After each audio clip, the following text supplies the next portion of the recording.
Howdy, folks. Corky Duke Farminator here. Come with me if you want to farm. This is Farming Simulator 22, Michigan Farms Map. Schafer's Ag Service Part 126. This is an accurate replica of the farm I grew up on, and let's continue on.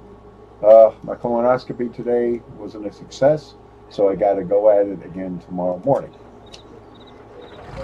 So, if I get up from here and rush to the bathroom real quick, you know what's going on. Alright, let's see. Alright, back to planting the grass here.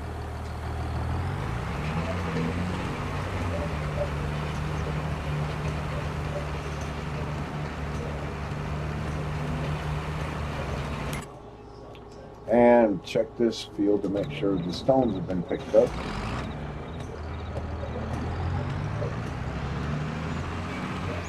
No, they haven't. Look at that.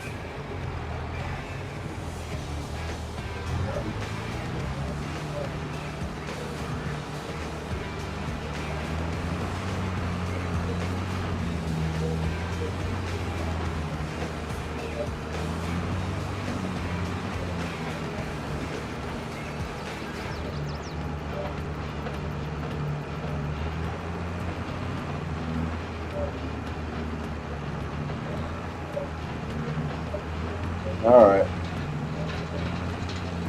I'm hungry, but I'm not as hungry as I thought it would be because it's been Sunday night since I had to eat anything, and this is Wednesday night. So it's been 3 days since I've had any food at all. So I just thought I'd be more hungry than this, but I'm not.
Unfreaking believable.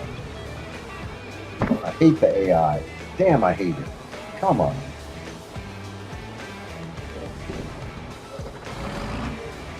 I don't know why I can't do a simple thing like this.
Stop! God. I didn't create the headland for nothing, you know. Oh, come on.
All right.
No, that's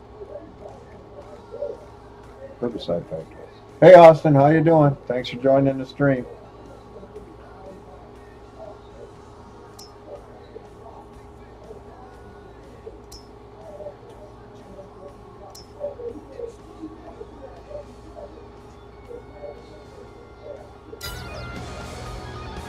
Oh, I'm doing okay. Thanks for asking. Glad you're fantastic. Good stuff.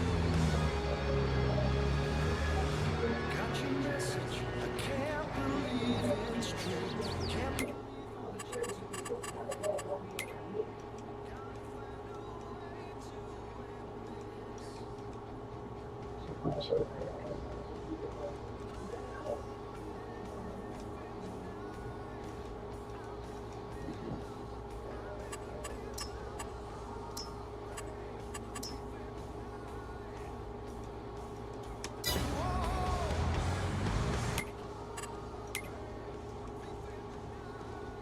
All right.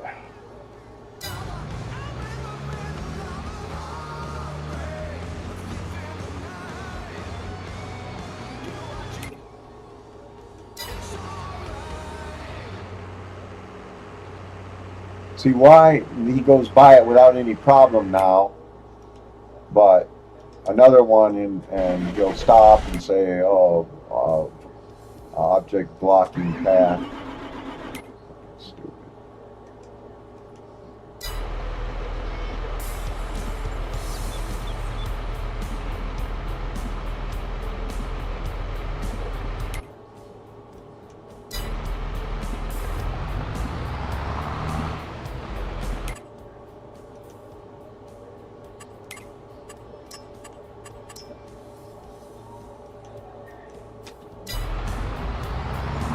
It was a colonoscopy and it failed this morning, so I got to go back again tomorrow morning.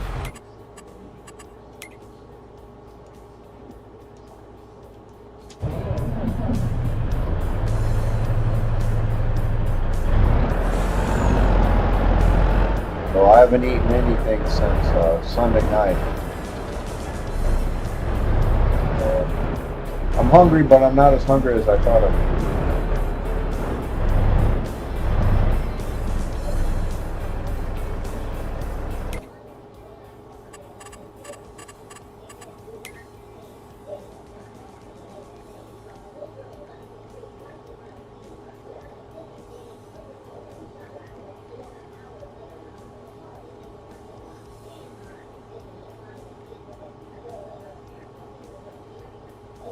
So tomorrow I'll be able to eat finally.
Yeah, can't really see what it is from here, but it looks good. Can you tell me what it is?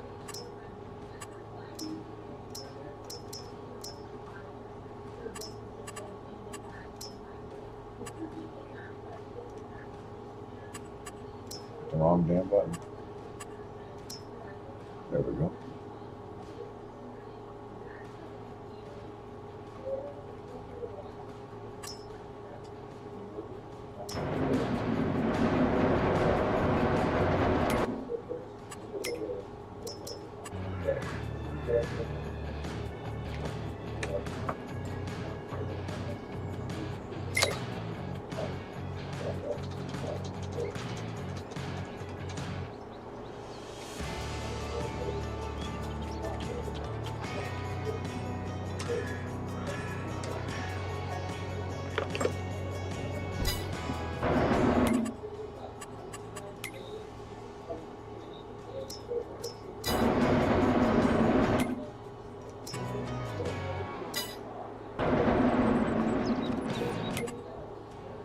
All right.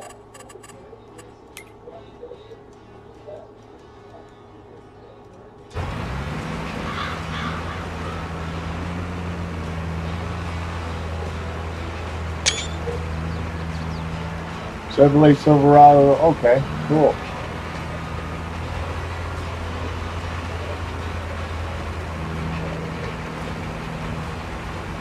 Chevrolet Silverado service truck.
Cool. I've owned Chevy trucks before. They run pretty good.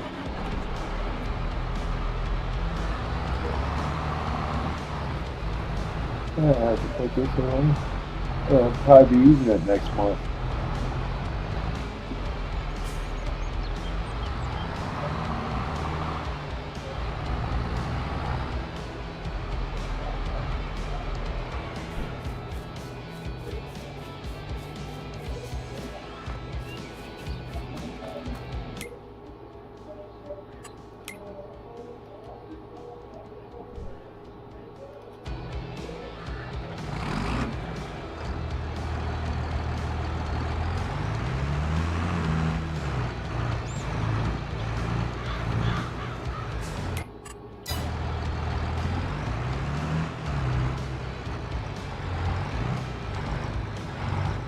Yeah, I did buy a Reaper.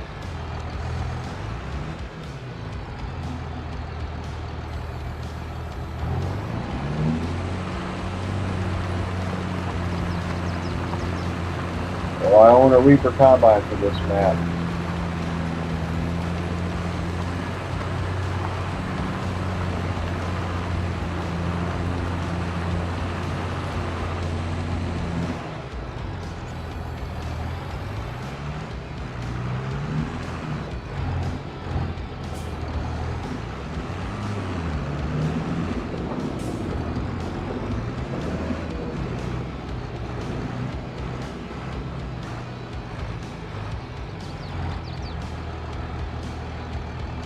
Not the corn header yet. I will when I need it this fall.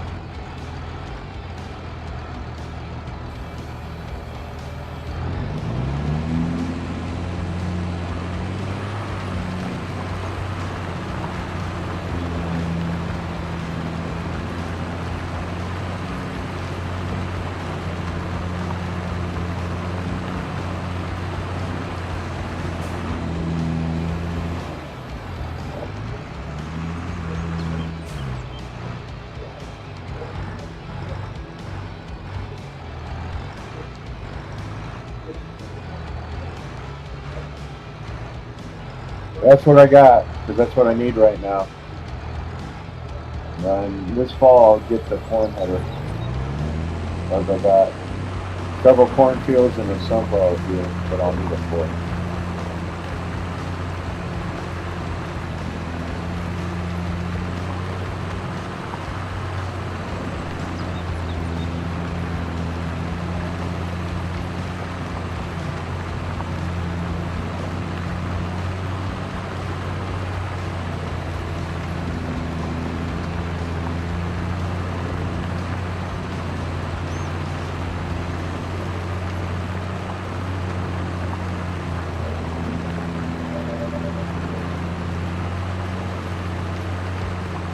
Yeah, I bought the wheat header.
it's not gonna work. I can't put any trees there.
Alright, enough of this. Let's go.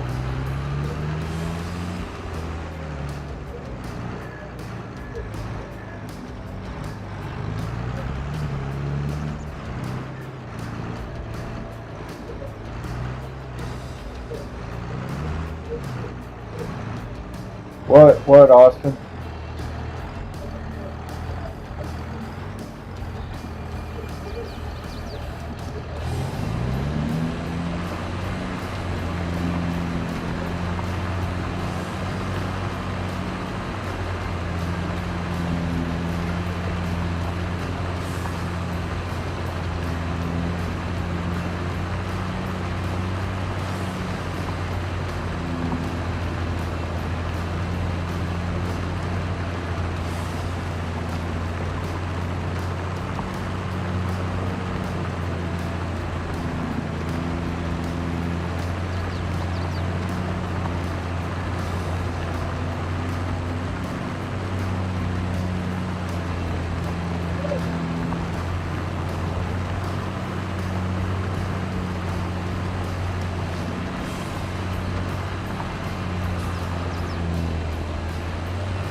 What are you watching?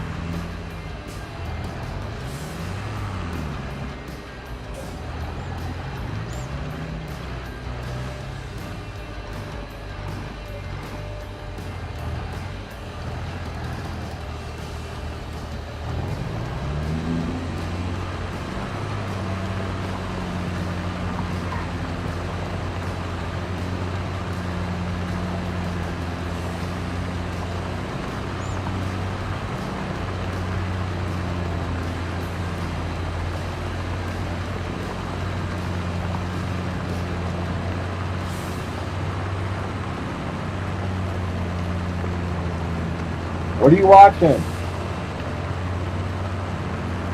Oh.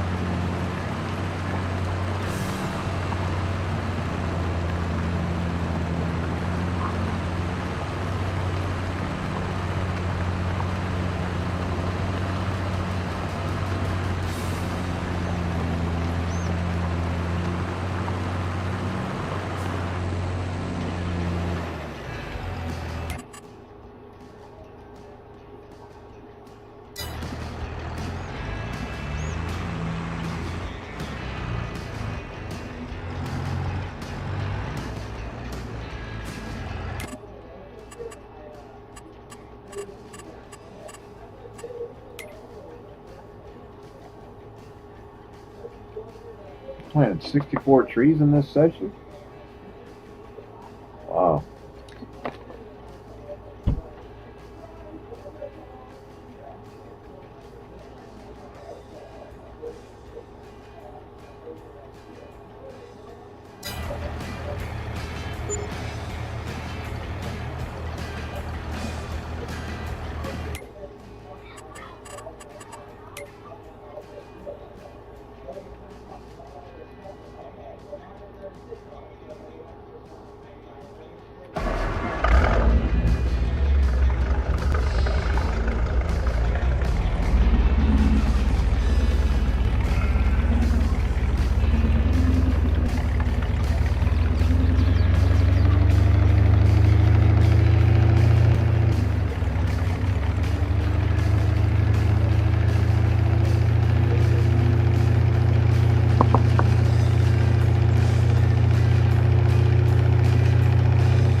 Alright. Now, which production site needs this the most?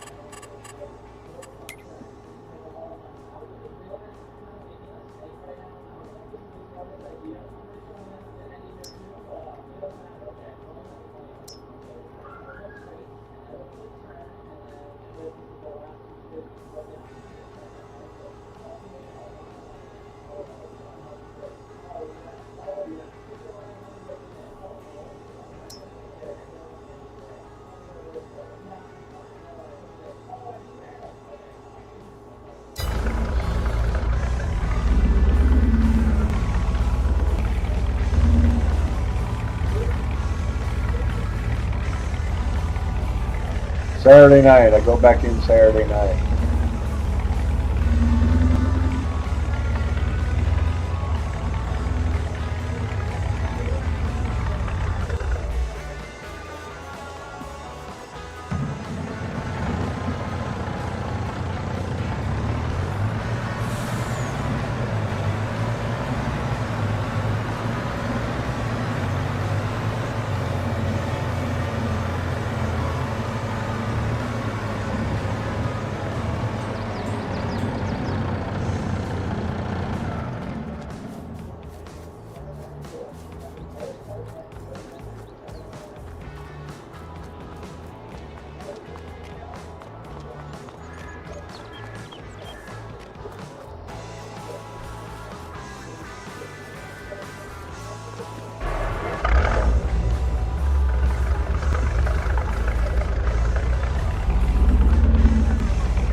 What's going on?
Dirty deeds done with sheep. Dirty deeds, little Bo Peep.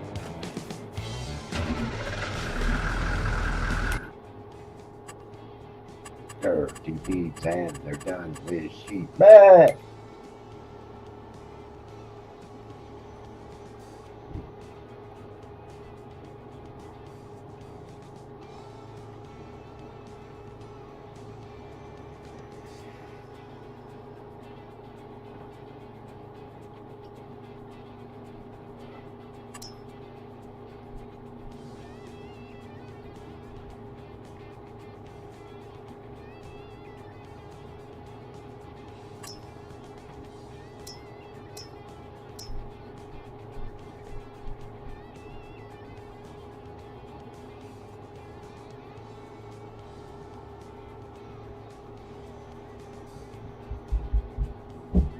I understand that. Maybe I ought to Google it and find out.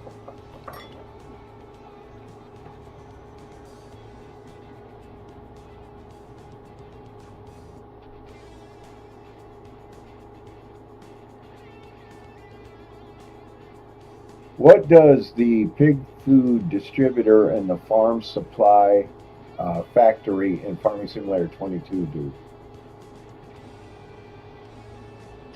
The pig food distributor automatically sends produced feed to other farm locations that need it, like production points or storage, hourly. It won't feed animals directly, but you can also set it to collect pallets or sell the food. Won't feed the pigs directly?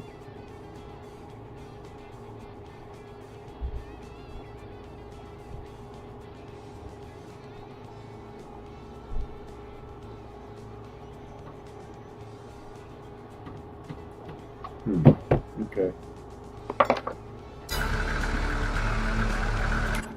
What was I?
Can I make it to the... When's our oats getting harvested? I think it's next month, isn't it? Nope, only 2 months away. So I'm going to buy some.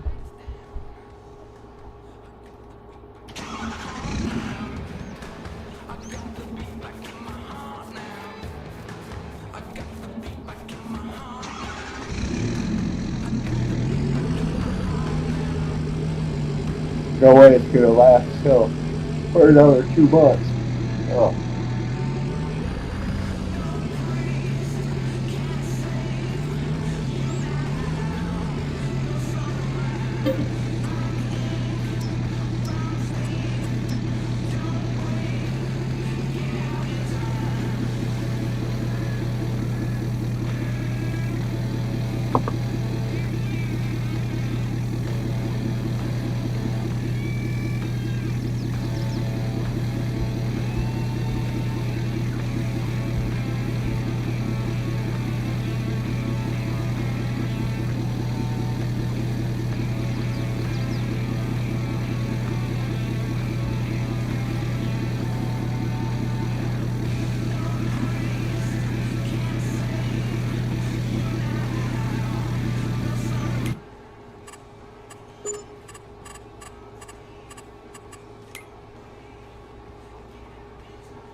Split it between the 2 locations.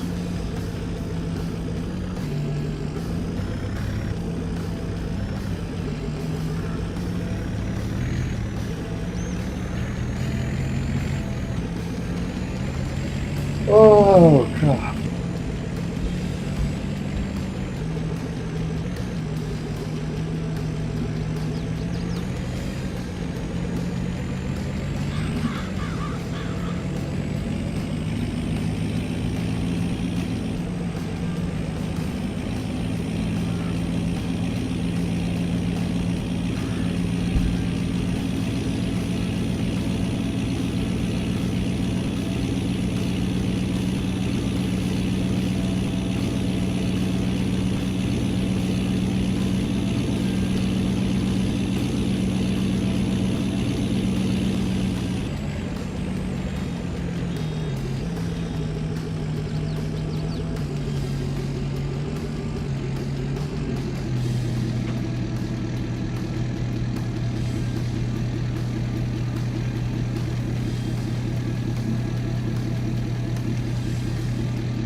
Oh, goodness sakes.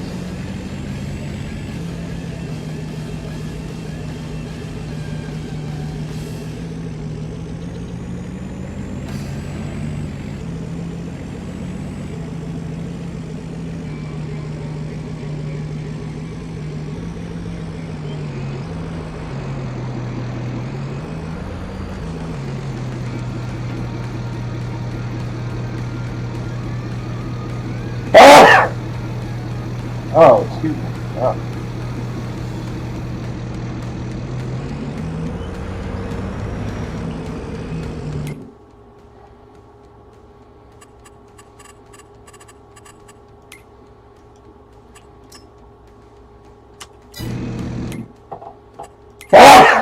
Be right back, guy, to get rid of this sneeze.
Okay.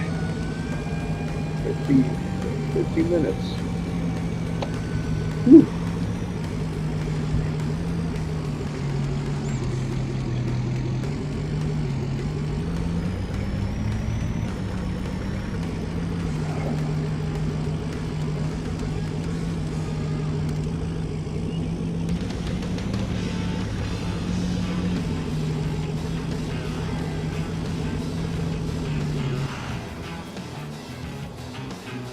Oh, oh, crap.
All right.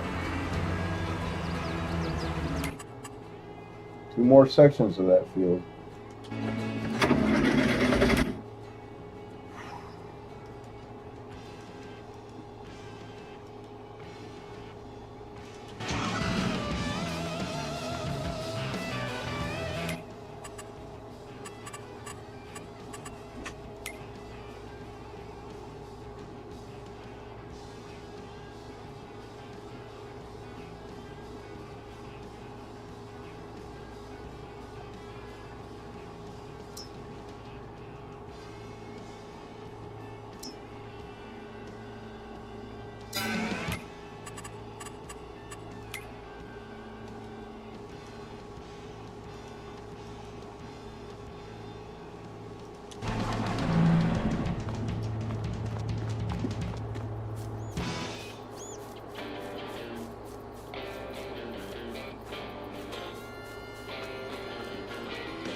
There it is.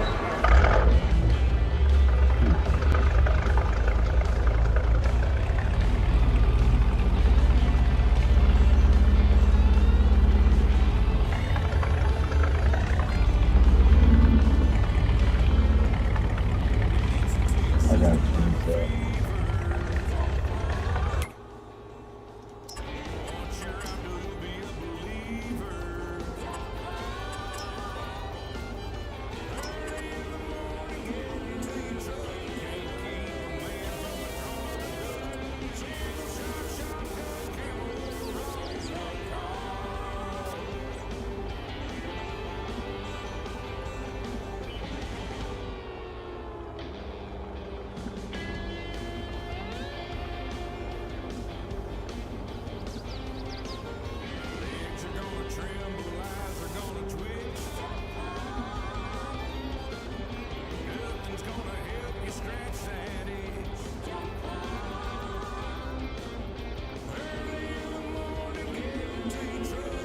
I tried to put the clothesline in this clothesline.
There's where the tires are.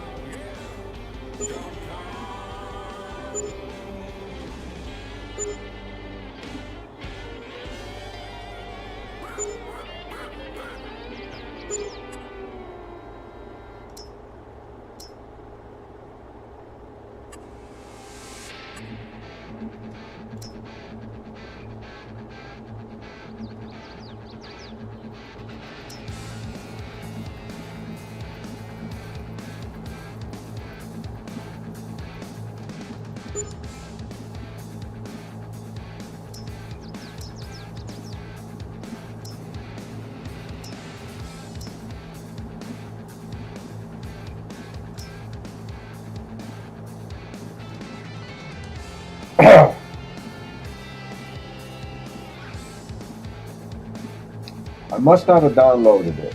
Damn it. I'm gonna go find it.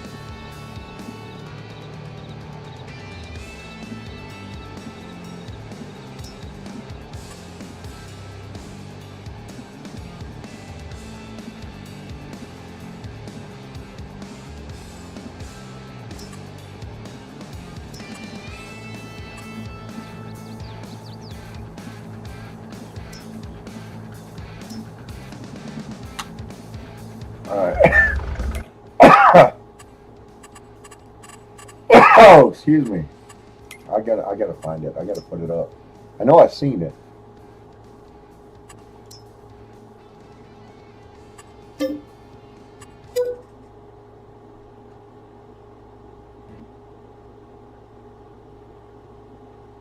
you really want to quit the game?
find any more.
Yeah, I hate that. I sneeze every now and then. Don't even know why.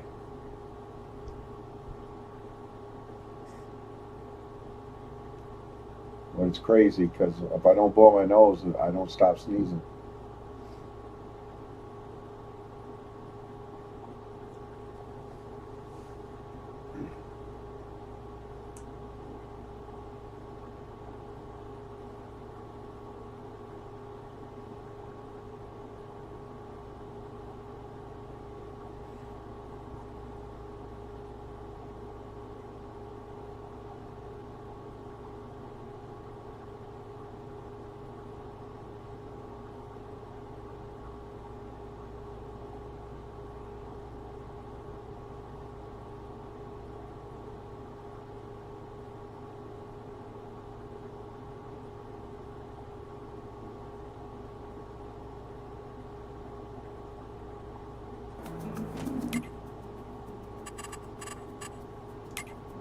Oh crap. No, not doing this. I know what it was. Those apples that I tried the apple factory.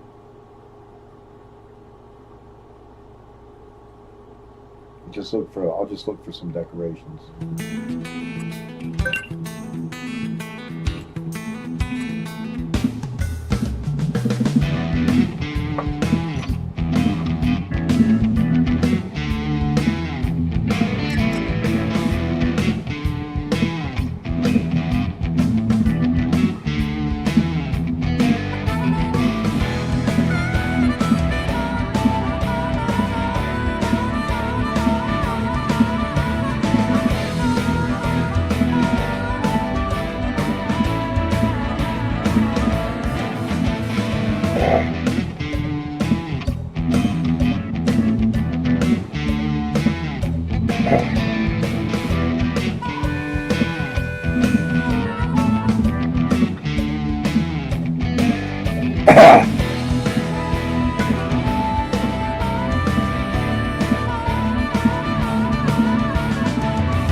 That's what I want.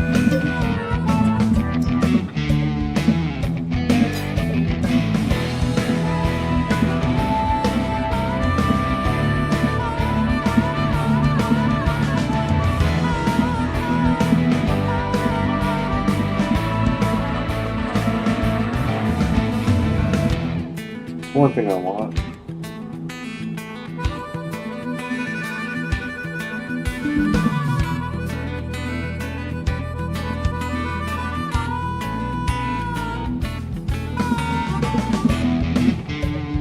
My trailer.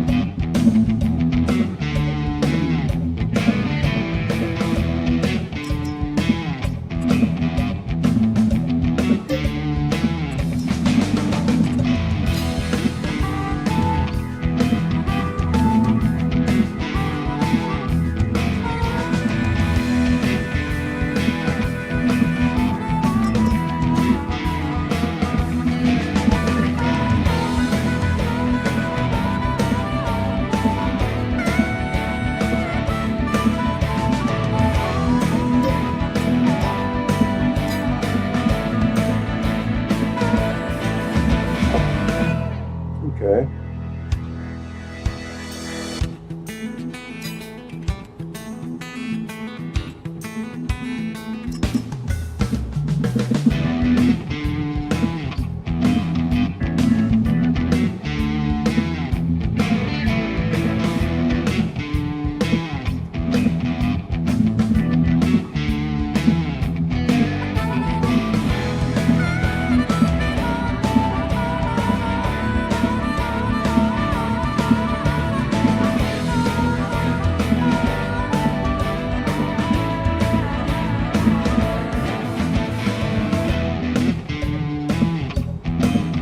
I'll look for this some other time.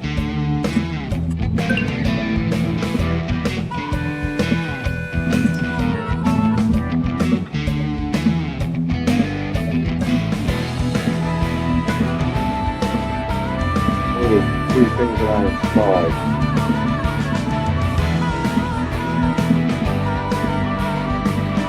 Should have wrote down their name. But I'm not going to do that.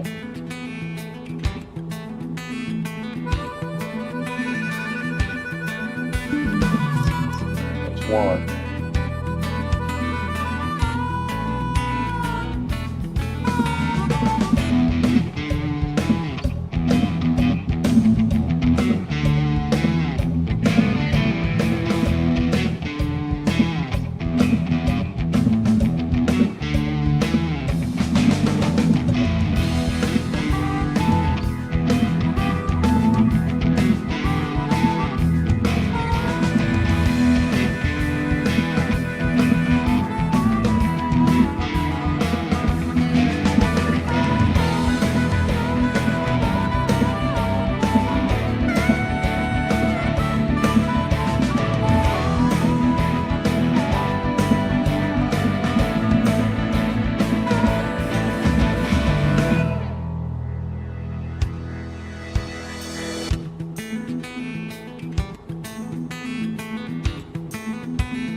Might be in there. I doubt it. I missed that the first time.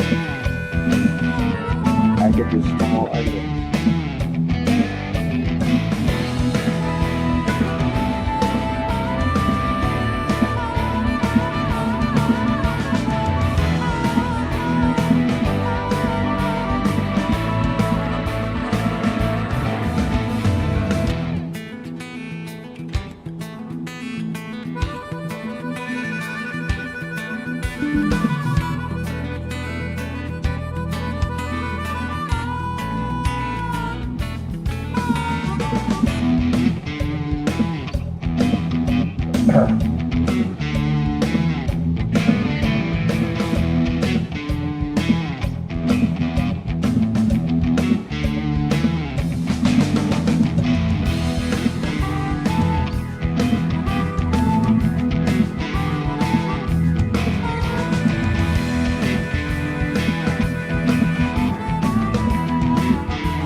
There it is. I think that's it. Yeah, one more.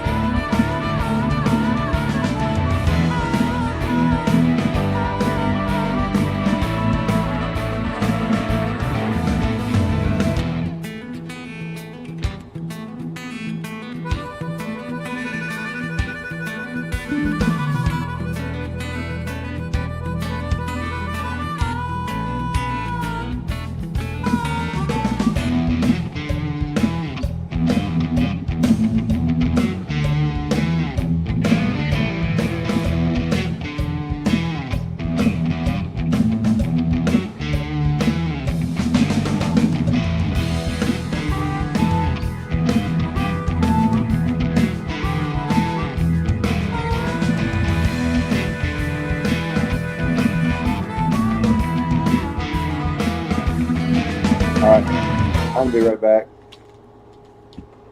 See what kind of damage I can do this time.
Alright.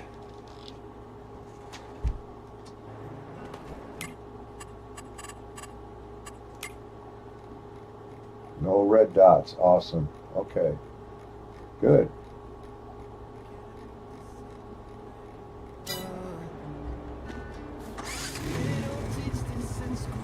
Oh, you gotta be kidding me.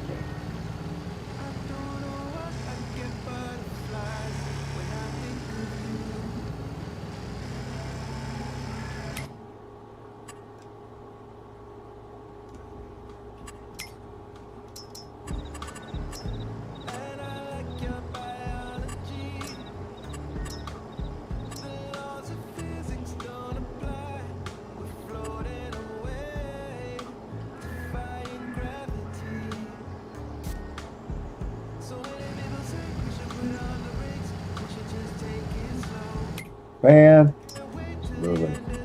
really pissing me off.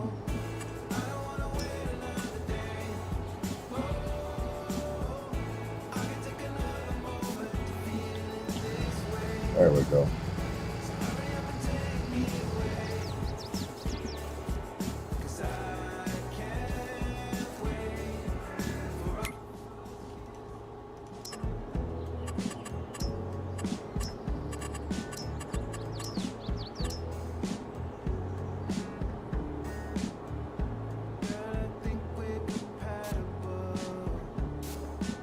Alright, that should do it.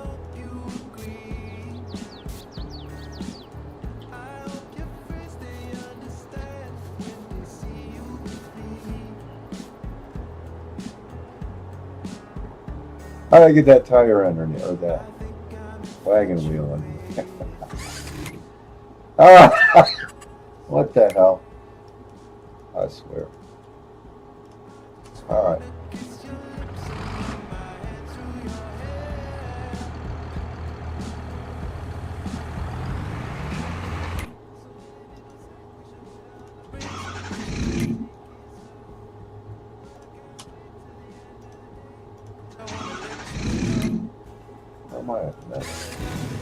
Totally in the wrong place.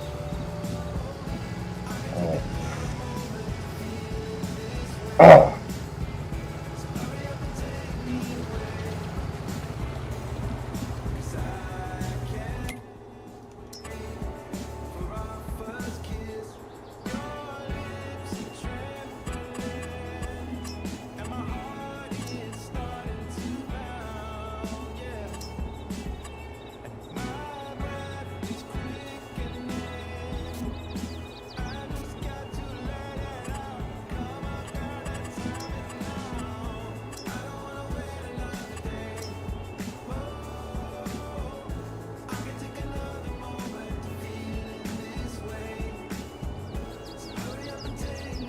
Got to find those. I know there's laundry lines out there. I had them on this map before on my old computer, before I lost everything. And somehow I can't find that same decoration. It's got to be hidden. I got to find it. I know I saw one earlier.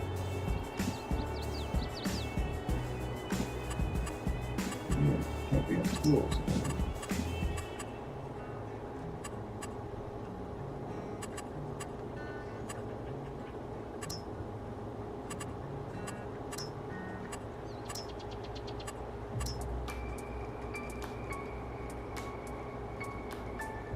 That was supposed to be a decoration, not an actual fuel tank.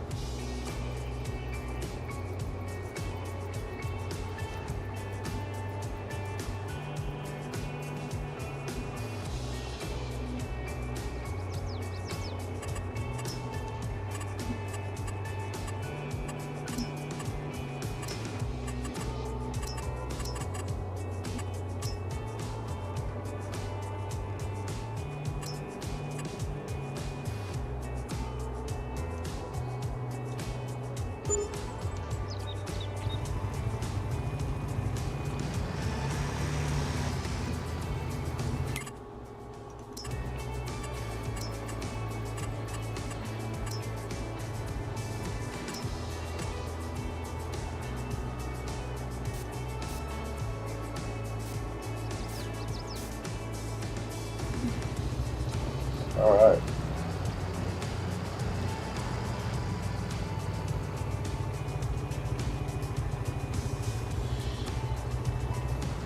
Start again.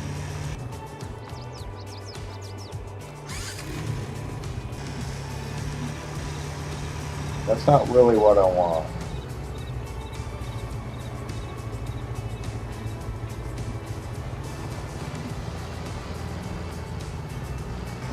It's not at all what I want.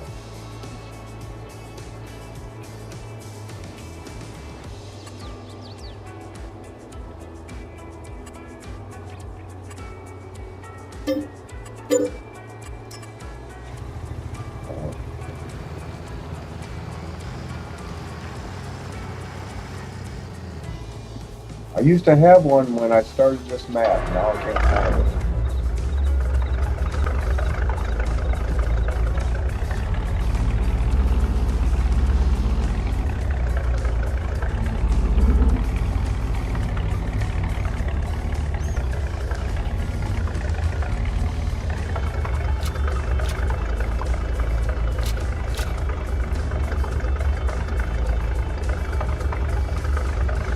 Gonna get some more coffee. Be right back.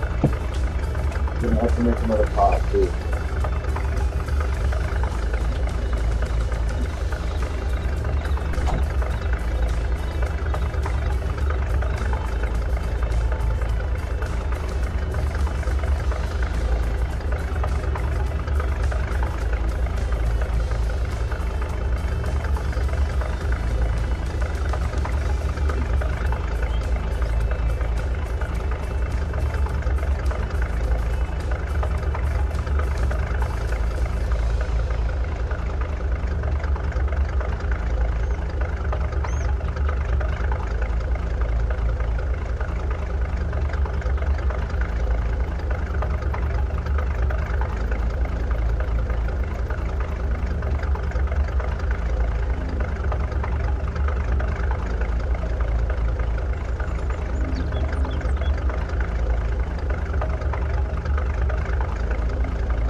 the Schwans. Maybe you can use that thing.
Oh, I'm in the wrong.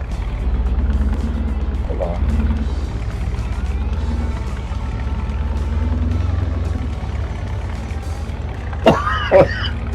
I took the wrong turn.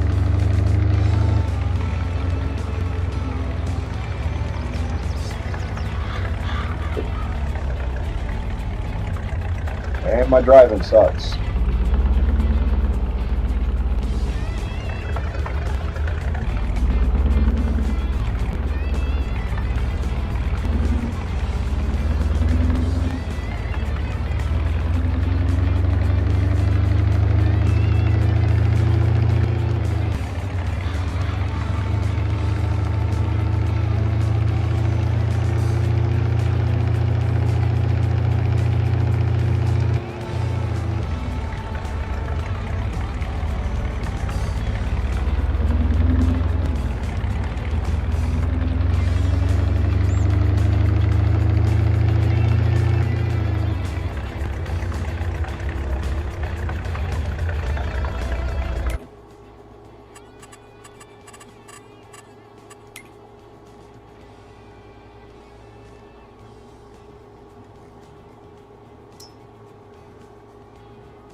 Speed break in my phone.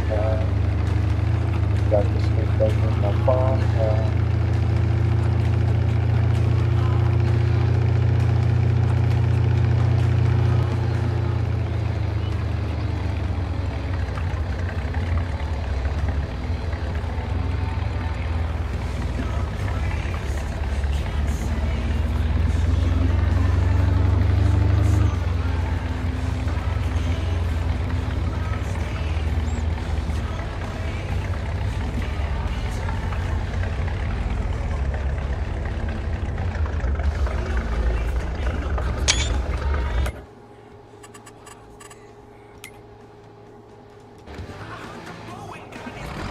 All right, that part of the field is done.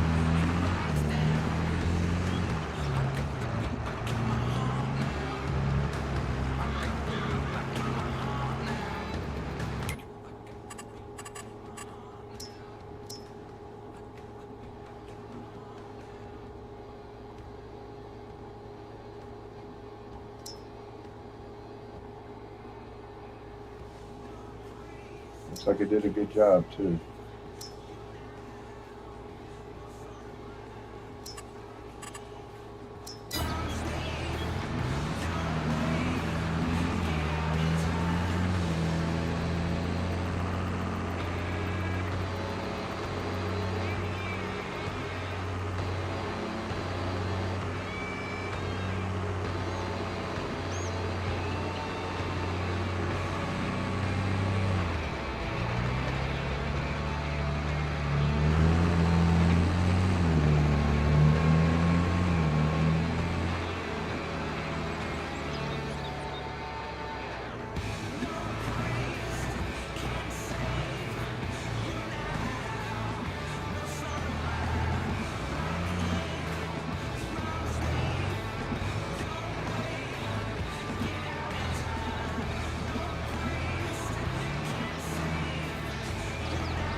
All right.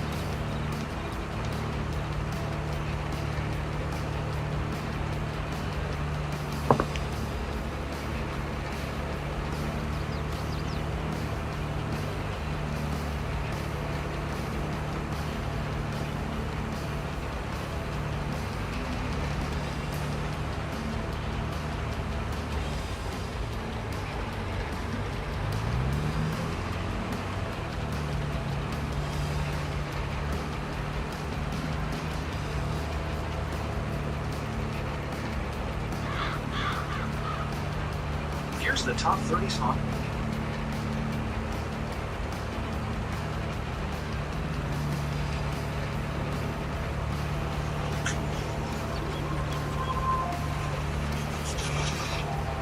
Tonight on OS. As you know, my primary race for Minnesota governor had major deviations and anomalies on election night. The party of Mike Lindell and Donald Trump. Okay, so here's the deal. They're all Mike Lindells. Tonight, Mark Elias and the growing election denial threat to the midterms. Then, genuine polling shockwaves from a massive pickup state for Democrats. Paxton in Texas, I don't even see him campaigning at all. I guess he's hoping Trump and Elon Musk save them. Plus, exclusive new reporting on a Pentagon punishment for a desperate sailor on the Abraham Lincoln. And today's $17 billion settlement with Meta in the largest consumer protection trial in American history. The job of our company is building the best tools that we can to keep our community safe. Well, you're failing at that. And All In starts right now.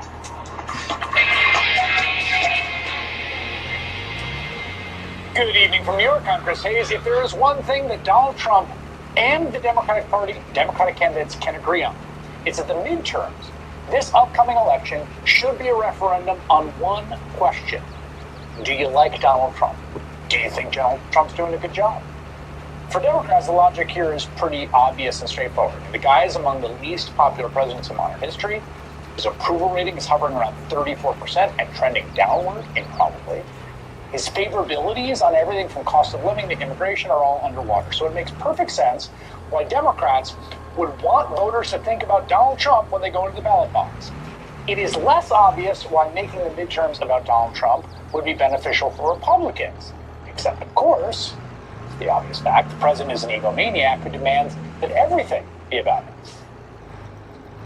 The problem that we have is they say that Trump does great when he's on the ballot, but when he's not on the ballot, his people don't come and they don't vote for senators, congressmen, and other Republicans. And that these people, they're running, they're great, but if Trump isn't actually on the ballot. So what I really want you to do is pretend, please, that I'm on the ballot. Just come and vote. It's so important. Okay. So he wanted that to his base, but I hope the voters of Michigan, for instance, understand that that's what it is. It's not Mike Rogers on the ballot. I mean, truly, it's not. It's Donald Trump on the ballot. He's on the ballot in every state.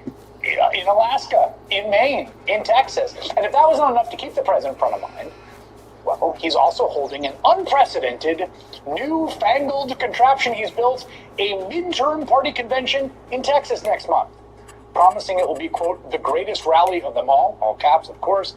Now, this maybe isn't the worst idea in the world. There's some logic here, right? Texas is a very red state. Trump has carried it 3 times. It's a place where a bunch of Democrats are pulling competitively in key races. We're going to have more on that later in the show.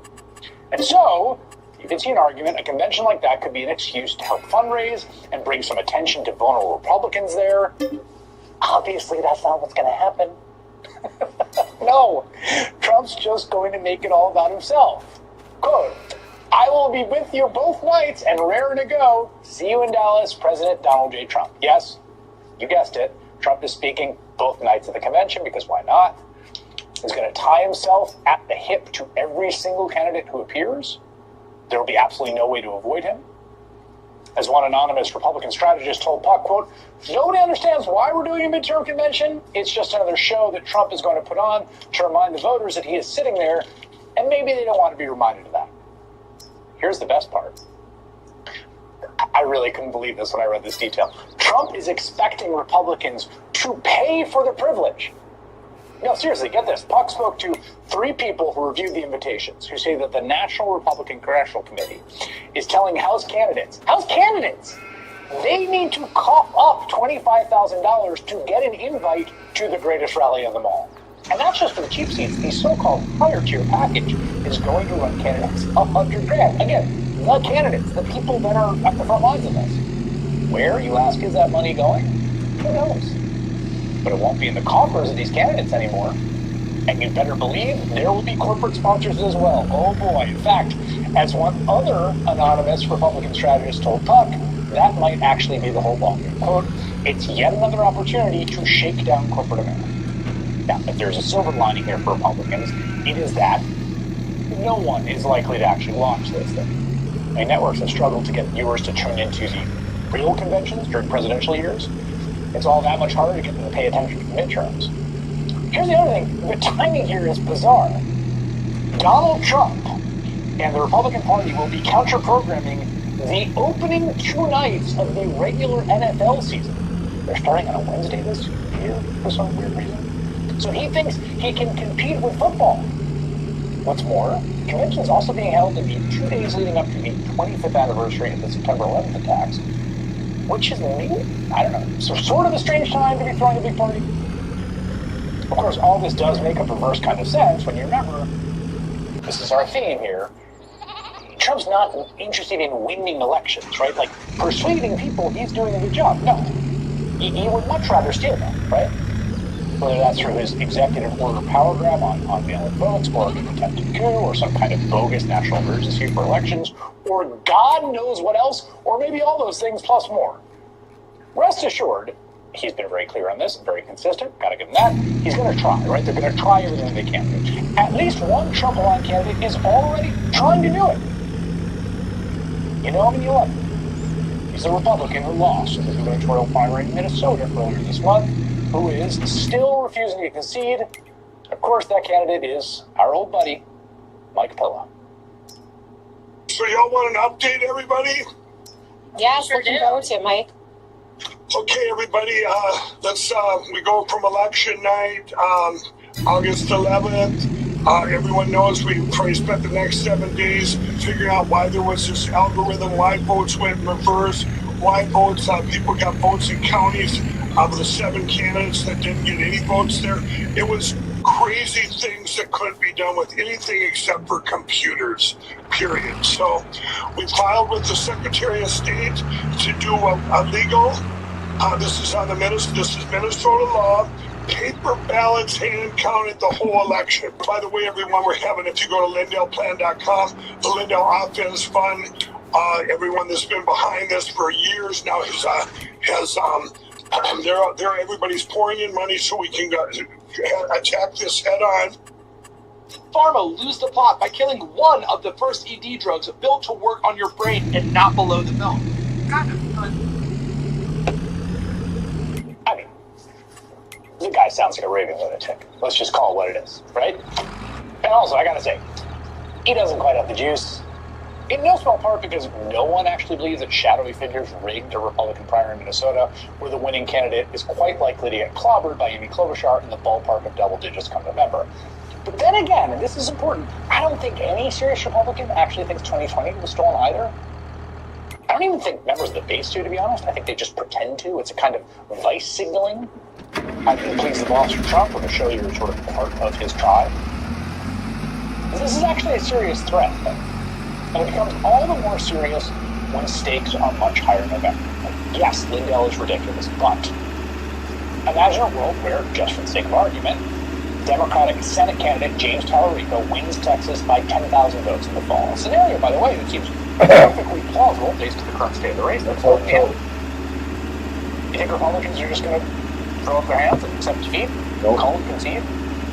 Or will they fight tooth and nail and use any means at their disposal to overturn the results of free and fair election, like they did, quite famously, 6 years ago? Because a party that does not try to win elections is a party that thinks it can steal them. Mark Elias is the founder of Democracy Docket. He's been on the front line for the fight against Trump's attempts to steal elections, and he joins me now. Mark, let's talk about Mike Lindell, because I'm of two minds, right? You had that clip where you told my colleague Jacob Silveroff they're all Mike Lindells, and I think there's something to that. At the same time, it seems like a sort of pathetic effort, and the other people who have tried it, right, there have been a few, like Kerry Lake did the same thing in Arizona, and it's just gone nowhere. So how should we think about what he's doing and what Trump is doing, what the differences are, what we can learn from what he's doing? Yeah, look, I said they're all Mike Lindell because they are all election reforms. Right? I mean, Donald Trump lost the election in 2020 by a fairly sizable margin. This was not that close of an election. I know a lot about close elections. In fact, I know a lot about close elections in Minnesota because I was the elite recount player for Al Franken, which was the last time that Minnesota has been truly close. Was that 200 votes? Was it like 250 votes or something? Yeah, we wound up being down by a couple of hundred, and then we wound up winning after the recount by a couple of hundred. But look, the fact is that what this era of the Republican Party is, the Mike Lindell era, is an era in which no Republican will ever concede an election because they are punished for conceding elections that they obviously lost, and they are rewarded. They are rewarded for contesting elections that they clearly lost. And so this is the reality that we faced in 2022 when, as you point out, Kerry Lake, and not only Kerry Lake, contested elections that they clearly lost. It is what we were set up with Donald Trump in 2024. But remember, we also experienced a judicial candidate in North Carolina that contested an election he lost for months upon months upon months. So, all of us, people like me who have, battled with Donald Trump in the post-election, in my case, beating him more than 60 times in court, all of us have to be prepared for these kinds of shenanigans at the 2026 midterms, where that will be all the incentive structures. Of all the things that they're trying to do, and again, we're going to talk about gerrymandering in a second, which they've already done, and already, I think, is a kind of abuse of the system.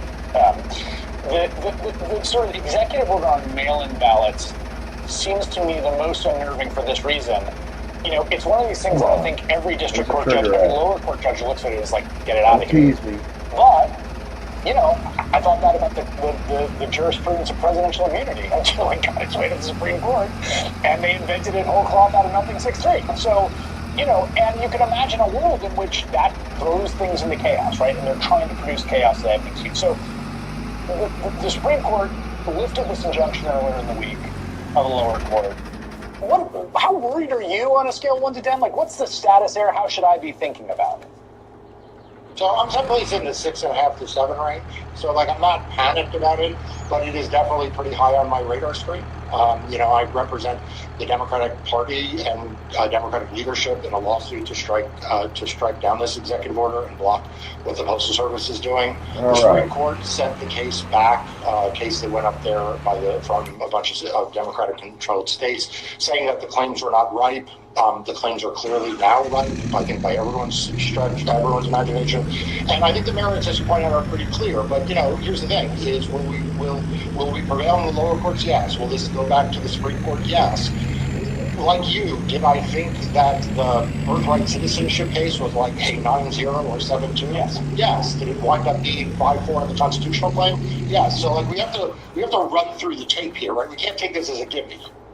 Well, and the other thing here too that I think is sort of Never again, noticed that. I'm not sure what to be done Try to about have this, a but mailbox in the you know, allowing things to go forward on the shadow docket while things work their way through, the closer you get to election day, the more destructive that can be. They know that, obviously. They're not idiots. You know, if Donald Trump says, you know, I'm going to take an immersion blender to this fish tank, and I'm stealing that from someone, but and they say, well, you know, for now, yes, but we're going to litigate it later. Where did all those decorations go I had? Done, and that's really the worry. The first time I started Yeah, this and map. the thing about elections is, like, unlike almost any other kind of legal dispute other than like the death penalty, there is a finite period in time, right? Like you can't postpone elections. Donald Trump can't postpone the election. He can't cancel the elections. That's good news. But you can't. But like ultimately, you are litigating against a hard stop, and in particular with mail-in ballots, where states have to print these and send them out in time for them to then come back. We are really only a couple of. I know I started with a map, with a mailbox, and a gas pump. This last question for you is more of a political They were decorations. question. There wasn't a real gas pump. Intersect, which is on the gerrymander. And, you know, I think, you know, in a strict sense, what the gerrymandering was legal, right, under the state law. In some places, I think it was. In other places, I think it probably was. I think it's illegal under the Voting Rights Act, as we've all understand it, until the Supreme Court tore it up. But one of the things that's interesting is, you know, they moved a bunch of voters around. It's not clear that they're going to win all those seats. Like, I just saw this in Florida. This is the 14th district, where they're moving it from lean Republican to toss-up. This was one of the seats that basically the Florida legislature, Ron DeSantis, sort of were like, okay, we're putting this in our column. There's some of those in Texas, too. It's not clear that, like, we're gonna need a lot of grass the table in all the districts that they have put in their column. No, absolutely. Look, this is a point I made at the time. It is one thing to gerrymander from a neutral baseline, but Florida was already gerrymandered. Texas was already gerrymandered. North Carolina was already gerrymandered. Ohio was already gerrymandered. So when Texas Republicans said we're going to redraw and add 5 seats, I said at the time, like, maybe they get 3. With the wave, maybe now they don't even get 3. I think they're not going to pick up the seat in North Carolina that they thought they were going to. I don't think they're going to pick up any of the seats that they plan to potentially pick up in Ohio. And then you get to Florida, as you point out, you know, what they thought was like 4 seats, maybe now they're talking more like 2. So this is not to excuse it. It's not to say that this is the way it should be, because it's not fair, you know, at a fundamental level, and it's not legal, as you point out, under what was the understanding of the Voting Rights Act, to put this burden on candidates to have to overperform and voters to have to, you know, overperform. But I'm not sure that in 2026 this is going to do much to save the Republicans. And let me just put in a plug. Hey, Donald, speak every night for as long as possible during this midterm convention. Well, I think from your lips to his ears, I don't think he even needs your encouragement. I think he's getting you know, lots of printouts from Natalie about how much everyone loves him. He's going to get up there and he's going to give it to him. Mark the lies. Thank you very much. Appreciate it. Thank you. Coming up, exclusive new reporting, breaking story that we have here in MS Now on Trump's military punishing a sailor on that USS Lincoln. That's next. Don't go anywhere. This is why blocking spam calls never stops them. What do you mean? Is that just some random caller? No. When your phone lights up like that with unknown numbers, it's not the callers, it's the massive link behind them. Okay, so what do you do?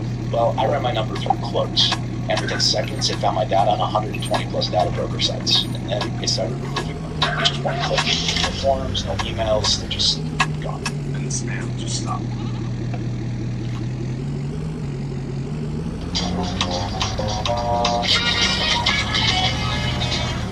Don't sweat.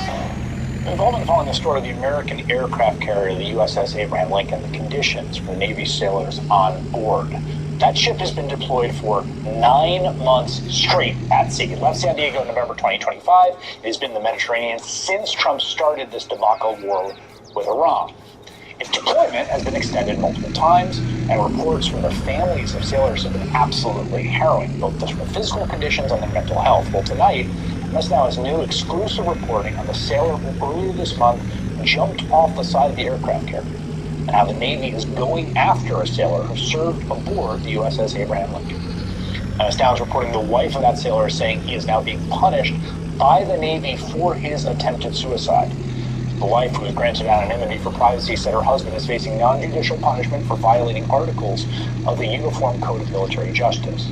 The charging documents, which have been reviewed by MS Now, show the sailor has been accused of violating Article 83 for malingering, which is defined as a service member, quote, intentionally faking an illness or hurting themselves to avoid work due to your service.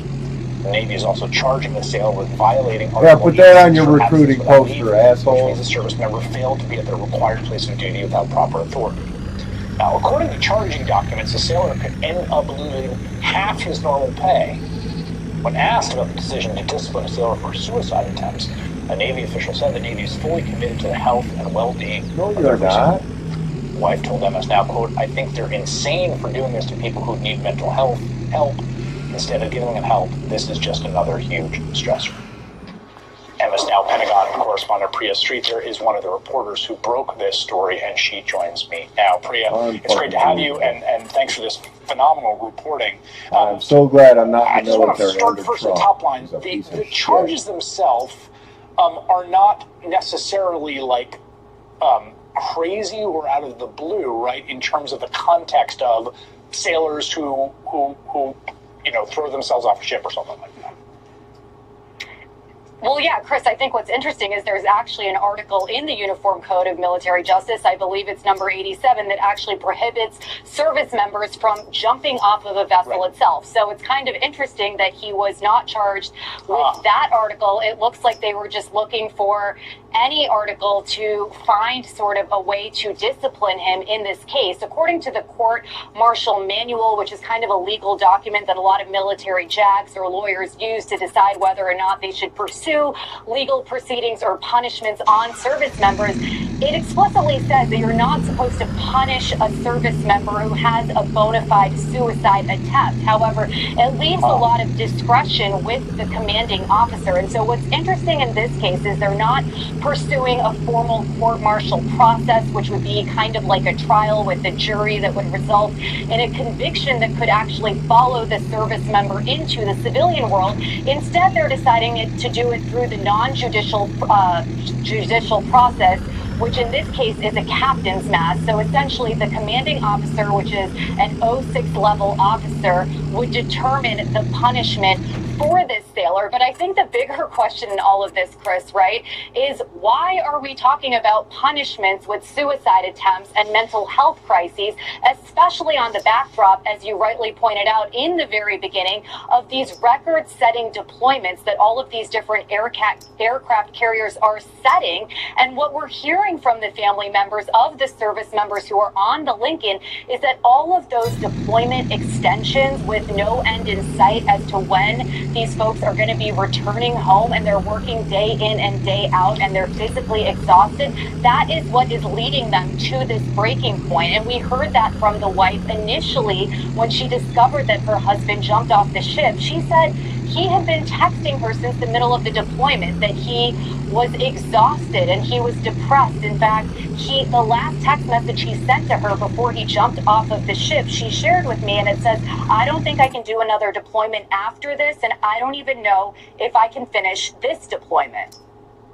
Yeah, I think the boat is finally getting to me. I really don't think I can keep up my peace act anymore. I'm really trying to not feel negative or hopeless, but between the Wi-Fi and not knowing when I will come home, not knowing what is happening back at home, it's really getting me. I don't think I can do another deployment after this, and I don't even know if I can finish this deployment. There's also context here, too, of he had a new child while at sea, if I'm not mistaken. He has another very young child. They're very young, this couple. They're like 19, if I'm not mistaken. And your reporting indicates his wife says that he did go through the proper chain of command around his mental health as he felt it deteriorate.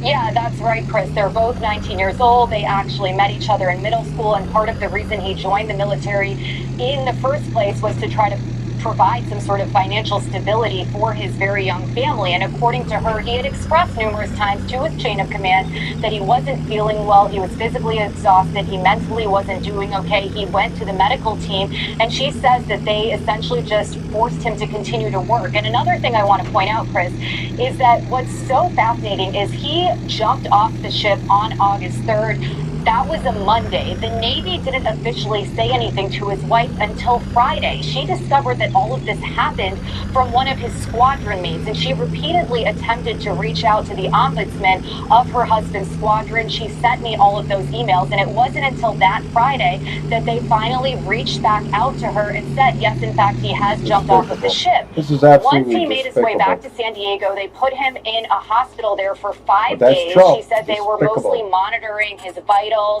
They fed him and he was discharged. And it wasn't until today, which is 2 weeks after he came back to San Diego, that he actually had his first mental health therapy appointment, according to her. So she has a lot of issues with not only the lack of communication from the Navy while her husband is deployed on an aircraft carrier on the other side of the world, but she has very serious concerns about why they are not addressing his mental health and giving him treatment, yet instead they seem to be focusing their attention on, pursuing these disciplinary charges here.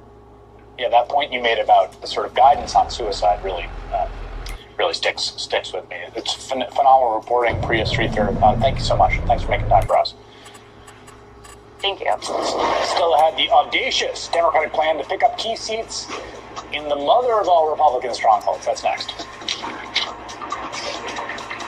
Asian girls with good English and real intentions for a long-term relationship. Yes, we actually exist. If you're tired of being... He's Texas, right?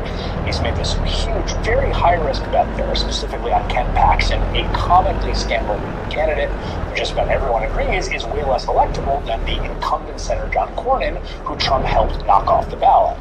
That's likely part of the reason why Trump is holding the first ever Republican midterm convention in Texas. Texas is also where, at Trump's direction, the state legislature's Republican supermajority pulled off the most aggressive, audacious redistricting effort, attempting to basically move 5 seats from the Democratic column into the Republican column. Now, it's only August, and there's reasons to think August polling isn't that reliable, but in terms of right now, it doesn't look like that move is going quite according to plan. The redistricting one, or the Paxton. So take a look at some of the polling from Texas. Paxton, who's getting substantially out fundraised, is consistently polling either behind Democratic candidate James Talarico or neck and neck in that Senate race. One polling average showing Talarico ahead 46 to 44.3.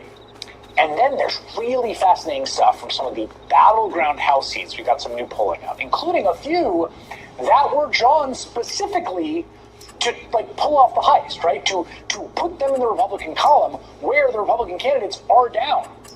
And Trump's disapproval is very high, and his numbers are really soft. I mean, we said this to Mark Elias earlier, we've been saying it all the time, you can redraw districts to basically move voters around. In the end, ultimately, for now at least, voters do get a say. Nikki McCann Ramirez is a politics reporter for Rolling Stone. She spends a lot of time in Texas. She's been down there with Talarico. She's going back later for the convention. It's good to have you here. Thank you so much for having me again. So, let's talk about the sort of broad trends here before we get into it. Basically, my read of this is 2018, Beto comes within 2.5 points. It's the closest a Democrat had come in a while. There's this dream of the blue Texas. And then what you see is this huge movement of Texas Latinos, particularly in the Valley, Tejanos, into Trump's column. This is the national numbers. This is the share of Latinos who voted for Trump, 28%, 36%, 48% in subsequent elections, right? In the Rio Grande Valley was some of the strongest movements in 24. It seems like people thought that would just keep going and something has changed. Yeah, I don't know if it's necessarily that something has changed, but something that was observable in 2018 has become a lot more pronounced, which is, and this is a stat I love to talk about with the Beto O'Rourke race, he got so close, not because he bought into that myth that, Texas is just full of these blue cities that don't vote. And if you get enough of the blue cities to turn out, you'll win. No, what he did was actually convince 500,000 Texans to vote for Greg Abbott at the top of the ticket. but also vote for him. Right. And what I hear time and time again from Republican strategists, Democratic strategists, pollsters, is that what you could see start to happen in 2018 was that the party fixation, the party alignment of Latino voters, of a lot of other voters in Texas, was starting to come undone. They were essentially saying, I don't know if I agree with everything the Republican Party is doing. I don't know if I like what the Democrats have to offer me, but I like these candidates. Under the Trump administration, the Latino voters I've talked to in the Rio Grande Valley say time and time again that the big mistake that Biden made in 2024 was Biden and Vice President Harris was not acknowledging the reality of the border crisis. And that became absolute poison for Democrats. What we're seeing now is that Trump is losing a lot of those gains he made amongst Latino voters, but that those voters are not necessarily returning to the Democratic fold. They like what they see in Talarico. They like that he's speaking their language.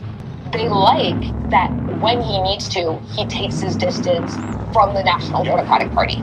And here's some of these districts, right? So these are some of these frontline districts. 15, 28, and 34, right? Mm-hmm. In all of those, this is Trump's disapproval in these districts. These are very heavily Latino South Texas districts. These are places that Trump, these are plus 10. He won all of those by double digits. He won all of them by double digits, right?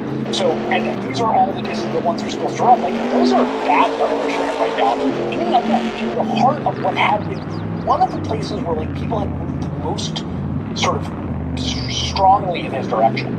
Yeah, and just before we came on air, I spoke to Jim Henson of the Texas Politics Project at UT Austin. They do phenomenal work, recommend it to everyone. They're like the number one pollster of Texas politics. Great, sober analysis. And what he told me is we were talking specifically about this push by Republicans to try and steal a couple more House seats, carve out some new House seats out of Texas, was that one of the problems Republicans are encountering this cycle is not just that Ken Paxton is extremely unpopular, that President Donald Trump is underwater.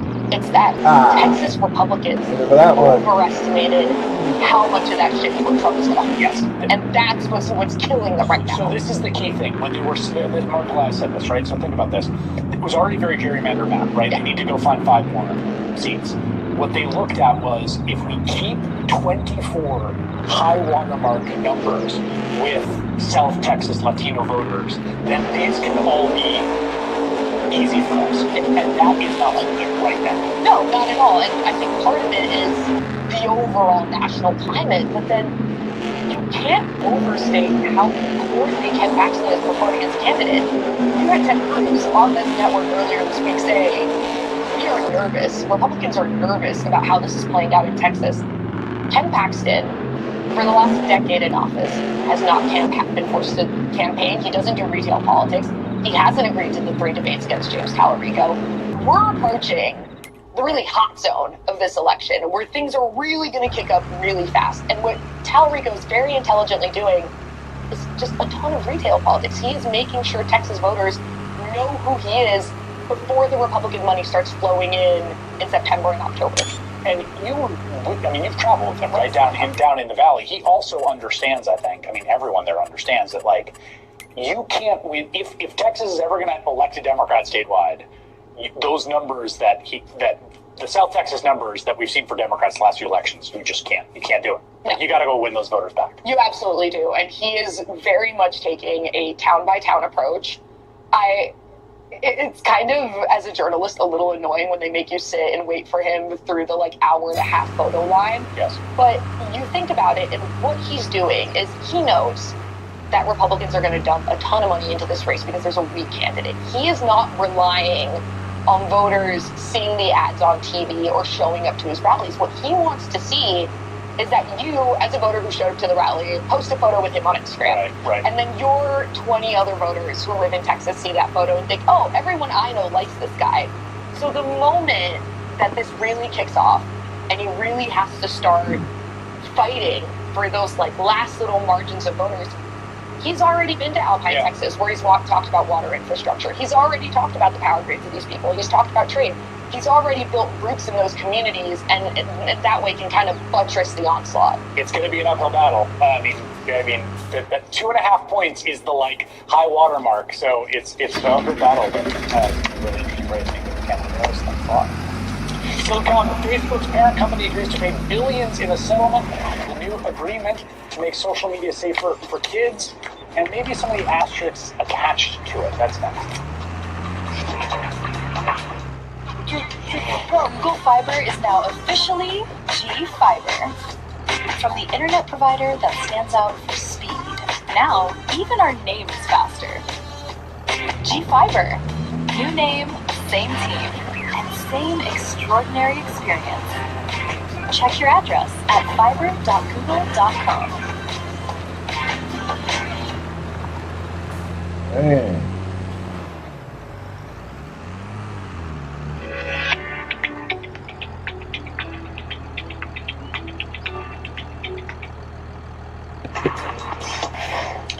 Last week, a federal trial opened against Meta, the parent company Facebook and Instagram, with far-reaching implications for the future of social media.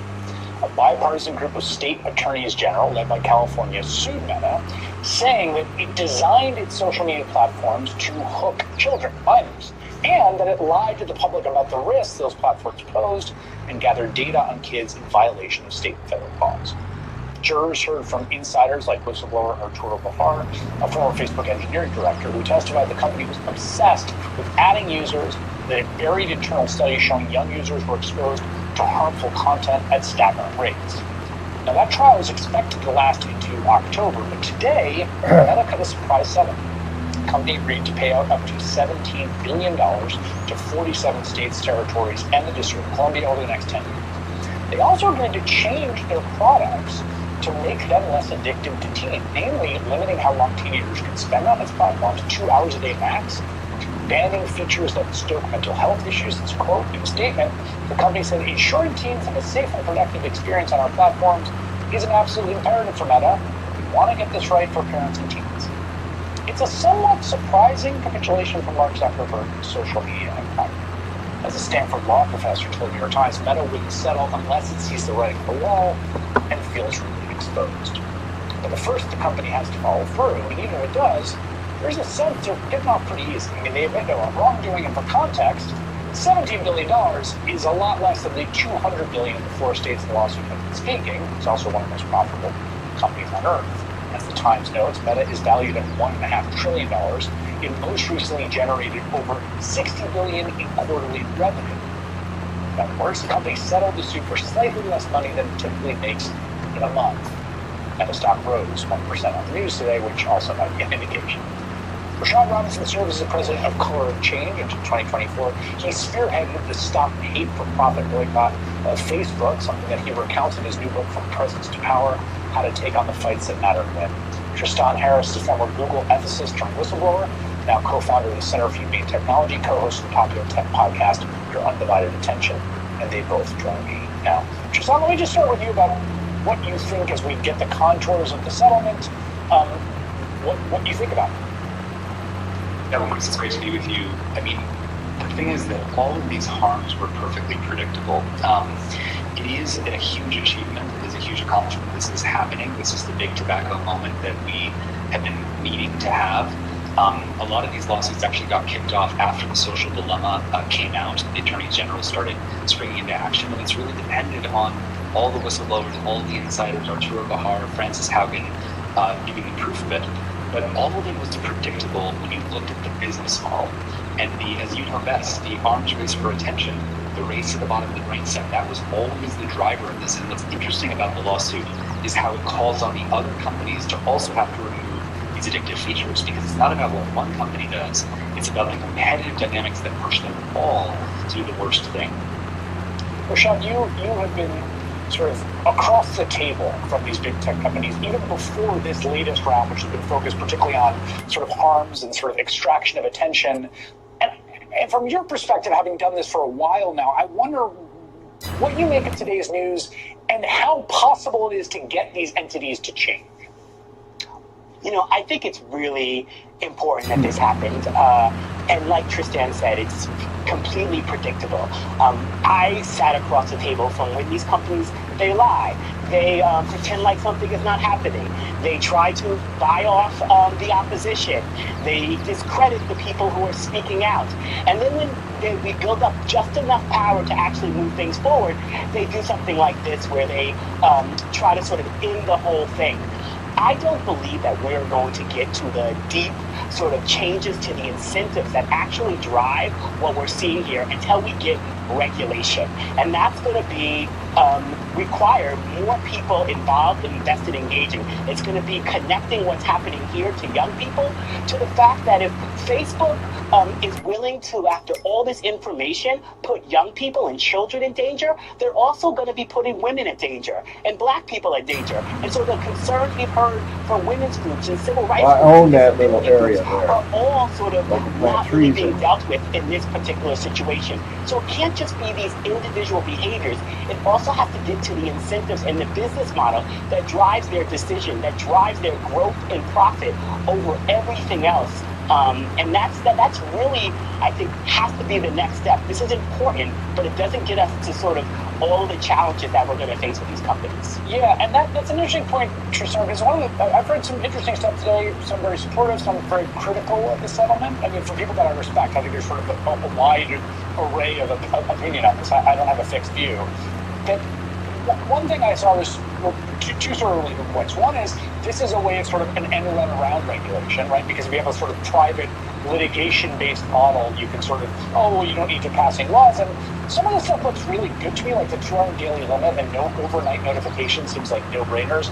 Other stuff feels like maybe butts up against First Amendment concerns a lot more. There's some real sort of data questions. I guess my question is, how cynical should I be about this, Tristan, about this as a way of either regulatory mode or avoiding regulation?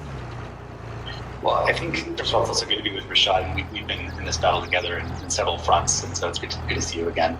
I think one of the sad parts for me about this lawsuit is that our sights have been set so low. This is essentially celebrating 10% less toxic Facebook, instead of recognizing if these are our children, and software is eating the world and reconstituting the world, we don't want a 15% less toxic, reconstitution. We want a good reconstitution.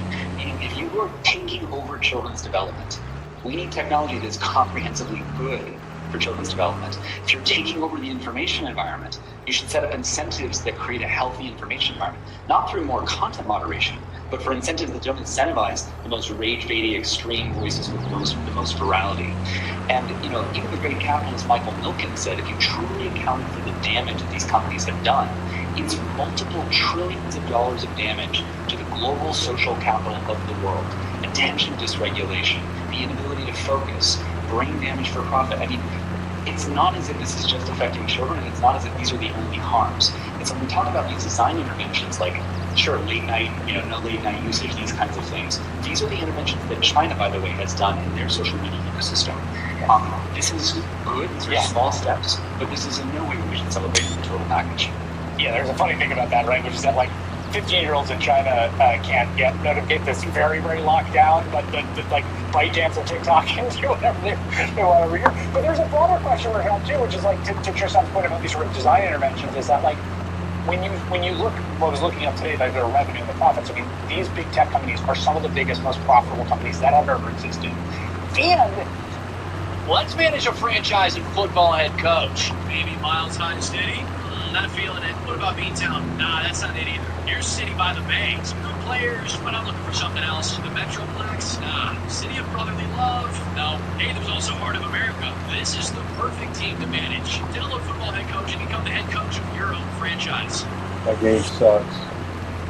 I've tried it numerous 20 years ago, times. there was a non-corporate internet. There were other ways to interact with the platform to the control, and it does feel to me like there's a bigger question here about, are they too big and have too much power? Well, absolutely. I mean, they absolutely they're too big and have too much power. And each time we have gotten even some momentum around the type of regulation that would either hold these companies accountable more, to potentially break them up, we've had challenges both on the left and the right of getting those policies forward. They have had so much of a hold over our elected officials. And, I have sat in the room with leaders in the Democratic Party when we've been in charge and had both houses and the presidency and tried to get bills that were not even at the level that we really needed over the line. And they didn't feel like the public was actually going to hold them accountable at the level. And so I do think that in many ways, and this is what I talk about a lot, that we're not going to expect our elected officials to lead us in this. We're going to need parent groups. We're going to need civil rights groups. We're going to need the people who are out fighting the data centers. All of us are going to have to come together in new ways. And as we head into this election and beyond, this is actually a really good issue for those who care about social progress and social change. You know, the tech companies are not our friends. They are not popular. They are doing so many things that hurt us. And if we can actually move forward with a real agenda around corporate power, around how we take on these companies, how we fight for everyday people, this could be a real issue. And I think the attorney generals standing up is a perfect example of that. Yeah, I mean, it's striking, right, that you got a Republican, Democrat, conservative, liberal states across the lakes. Like one of the sort of only unifying points of American politics at this point. Rashad Ryan, Centrist, Tom Harris. Thank you both. Right off the bat. Stay tuned in just a little bit. Jen Psaki will be speaking with Senator Amy Klobuchar on her campaign for governor of Minnesota. We featured the guy that she's not going to be running against unless he, she's not going to be running against. We'll be right back.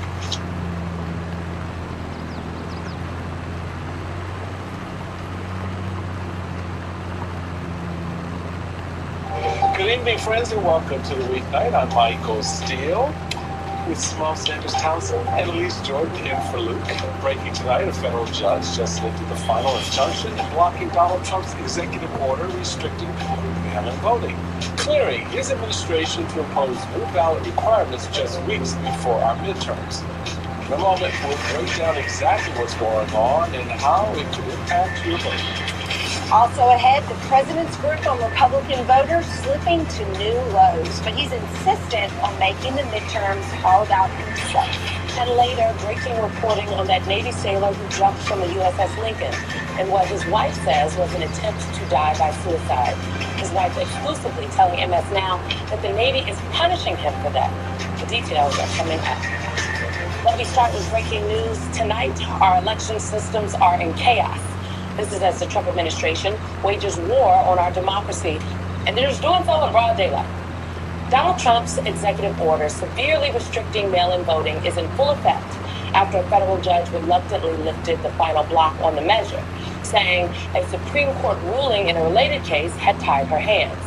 Now, in layman's terms, because I'm not a lawyer, what does that mean? Well, it means that the Trump administration is now clear to create state-by-state lists of people it claims are U.S. citizens in order to, according to the president, determine eligible voters.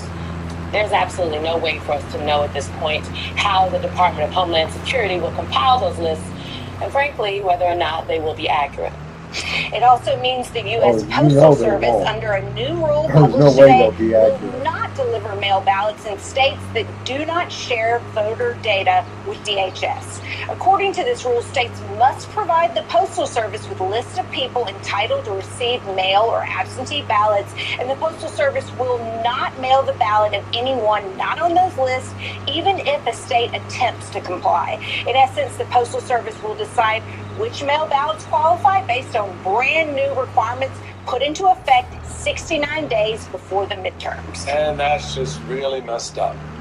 But the judge has left open the possibility that this new Postal Service rule could be blocked again soon as legal challenges unfold. We'll see. 3 new challenges are already looking to block Trump's order. And just tonight, that same judge scheduled a hearing to discuss another potential block.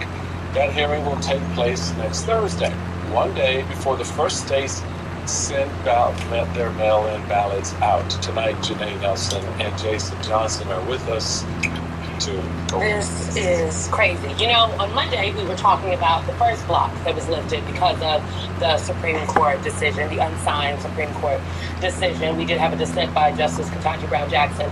And my concern on Monday is even more magnified today. And Monday, my concern was, I understand that the court did not rule on the merits.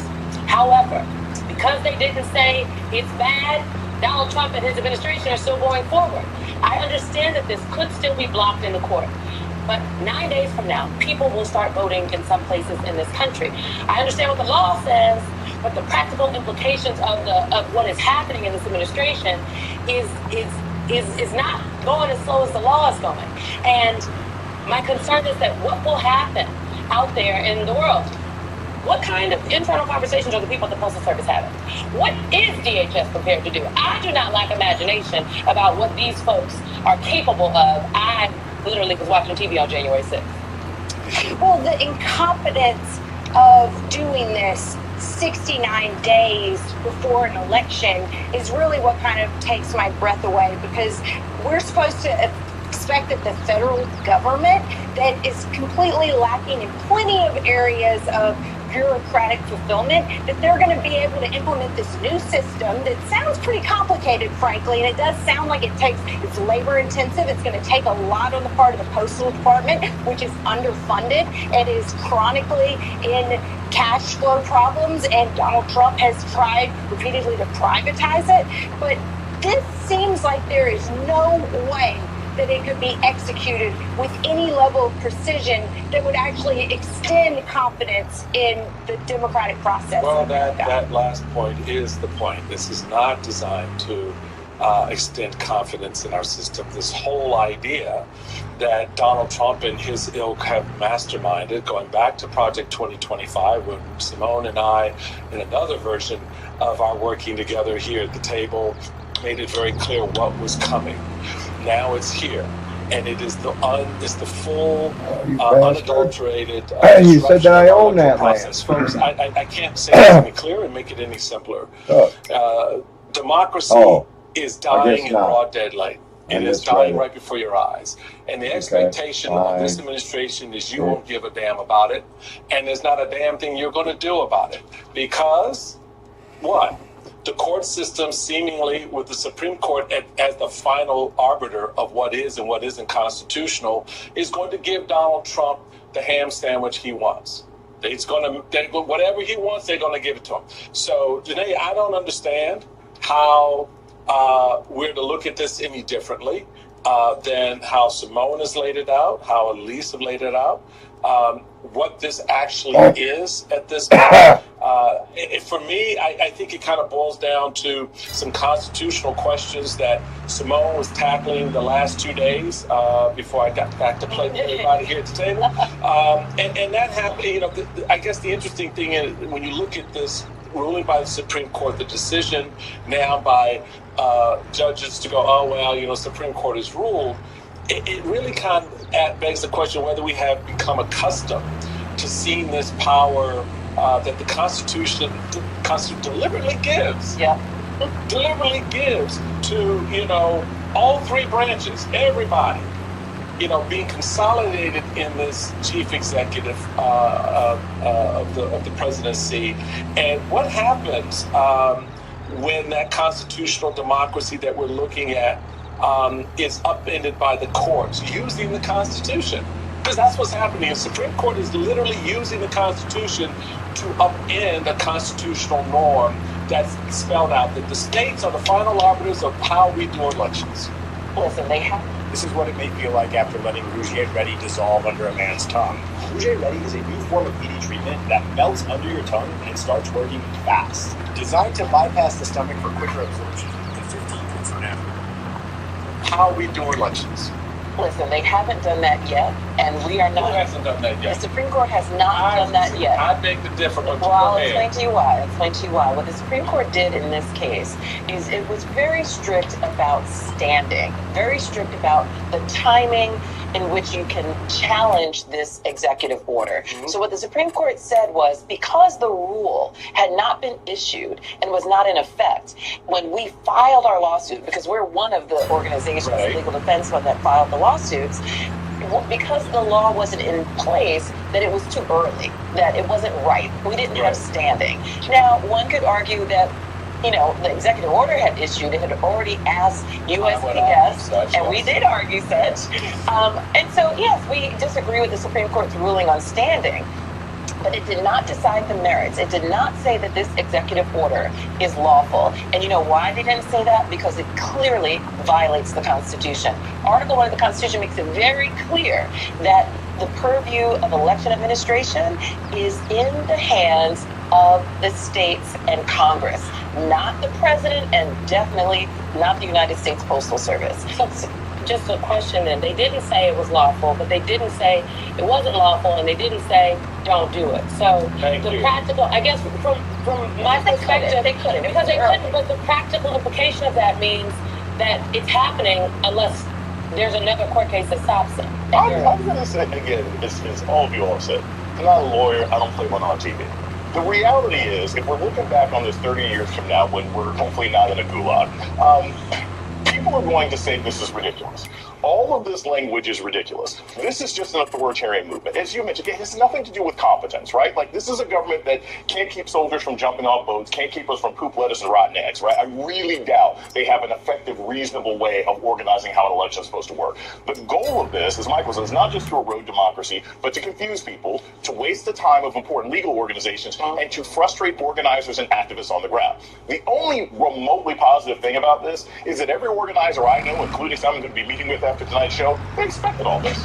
Everybody was actually working on the ground in North Carolina going hot, and they all knew this. They have gamed this thing out so far that this was anticipated. So while the highfalutin legal shenanigans go on with our captured Supreme Court, right, people on the ground are still prepared to express themselves. We just hope that by the time Election Day comes, most of this is in effect. The administration did lose recently in the case against the state of Mississippi about counting ballots after the election that were received by Election Day. That's right. Can we learn anything from that case that might shed some light into how the court is eventually going to rule in this case? Well, I think that case does give us a ray of hope, right? So there, the Supreme Court actually sided with what has been tradition, which is to allow states to determine the time period in which they will count ballots that are cast before Election Day, right? That they have the right to determine if it's cast before Election Day, we're still going to count it. That's fair. That makes sense, right? That's the deadline. So it tells us that the Supreme Court, while captured, does sometimes, every clock is right at some point during the day. And so that they may do the right thing in this case. And I firmly believe that they will do the right thing. We just filed a supplemental complaint today, now that we know that the rule is out, so everything is in order and in line, and we are seeking emergency relief. We are going to push as hard as we possibly can to get this resolved before mail-in balloting starts. Here's my problem with everything you just said, because I agree with you. I'm hopeful like you are. But the reality of it is, this is like the East Wing of the White House. This is like the ballroom. Tear that ish down. And what does the Supreme Court say? Well, what do we do now? He's already torn it down, so I guess you just have to build the new one. And that's the problem, because that's how Donald Trump operates. His MO is, I'm just going to go in, I'm going to break your ish up, and y'all deal with what, well, y'all have your lawyers run around and do whatever. I'm going to start putting stakes in the ground to rebuild the thing or to build the thing I want the way I want it. And then by the time y'all come back with all your decisions from your courts, my thing is built. And then what you're going to do? I just want to remind people out there real Make quick. him rebuild it. I said this That's before, what they say it got to again. do. Voter fraud in this country virtually does not exist. Y'all need to take the stupid caps off if you believe that, because you're in the wrong space. Let me just note to you, the Brookings Institution from 2025, we find an average total mail voting fraud percentage across the 2016, 2018, 2020, and 2022 general elections, right? Y'all do the math how many years that is, at 0.0000043%. Y'all know how many zeros before that 43%? You know what that means? Do you know what that looks like? So, Dr. Johnson, you are a smart, erudite young man. You understand how these things work. Yes. Teach young minds and inform them of truth, right? Yes. Help people understand what that truth says. The truth is, and we saw this summer with all of the sort of redistricting, you saw states throw out 40,000 votes in different places. People are already voting. They're like, yeah, we don't care because the Supreme Court just gave us what we wanted. The same thing is going to happen here, right? You will have instances where one state implements it this way, another state implements it this way. If we don't like your vote, I think it's fascinating that the same people who were angry about the Obamacare website 14 years ago want us all to get into a mail portal to pull information. This is insanity. This is absolutely insanity. But that's the point. Like they're lying. It's disingenuous and bad faith. So that's what's going to end up happening. You're going to have a lot of confusion at different states and different state levels. In addition, remember, you will also have governors like Brian Kemp, who is a historic cheater, and I'm sorry I'm going to say that out loud. I think when you are Secretary of State and you're also managing your own election, I suspect that you probably didn't follow all ethical rules, and there were plenty of questions about how that election went down. You've already got governors like him saying, and I'm going to bring in ICE. So you have a combination of federal level threats about whether or not you're even going to get a ballot, and we've seen states where ballots are difficult to get access to, and you have governors saying, by the way, I'm going to bring in ICE to intimidate and anger people. It will be difficult for certain people in certain places to come out to vote, and that is the goal. Look, the Democrats could still win the House. I doubt it, they still could end up winning the Senate. The goal is not to, and this is one that I always think is silly when people are like, oh my gosh, they're going to cancel the 2026 midterms. They're not going to cancel the midterms, just because they're making it hard as hell. Authoritarians love a fake election. They love a fake election, and that's the goal. I feel like the Attorney General invoked or threw a shot out, if you will, to a number of the civil rights legal organizations when he said this on Fox News this morning. Take a listen.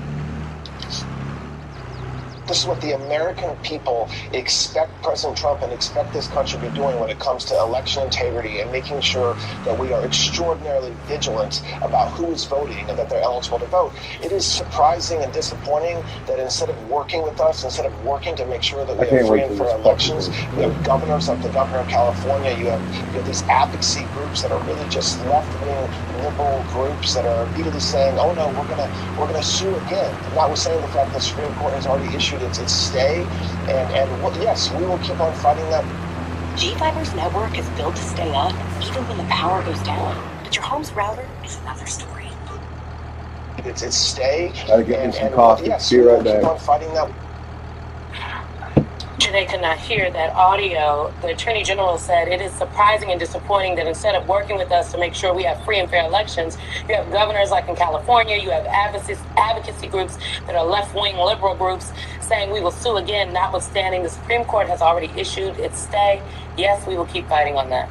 Yeah, well, one, he does not know the law. The Supreme Court did not issue a stay. The Supreme Court made clear that we can continue to seek relief from this unlawful constitutional executive order, and that we just need to do it after the rule was issued. The rule was issued today. We filed our amended complaint today, and we will run this down. What he's confusing as a partisan issue is a democratic issue. The Legal Defense Fund is nonpartisan. We care about getting people to the polls, able to express their voices through their vote, to live in this representative democracy, and have faith in a Congress that isn't compromised by this type of manipulation. So Todd Blanche is wholly wrong. His Department of Justice didn't even argue the merits before the Supreme Court. His Department of Justice only talked about whether the timing was right for us to bring the suit. The time is now, and we met the moment, and we filed our lawsuit, and we are going to win. Can I put a quick coda on this as we go to break, just directly to the Attorney General of the United States? As you noted, does not know the law, but I want to make one thing very clear. The American people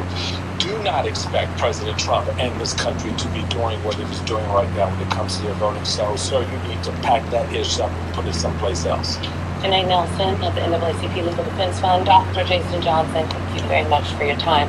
After the break, folks, narrow primary wins show that Donald Trump's stranglehold, that's a word, on Republican voters seems to be waning, which makes his plans to center himself in midterm ads extremely confusing. Plus, exclusive new MS Now reporting on the sailor who jumped from the USS Lincoln. He's now facing punishment from the U.S. Navy for what his wife called an attempt to die by suicide. The details ahead on the weeknight.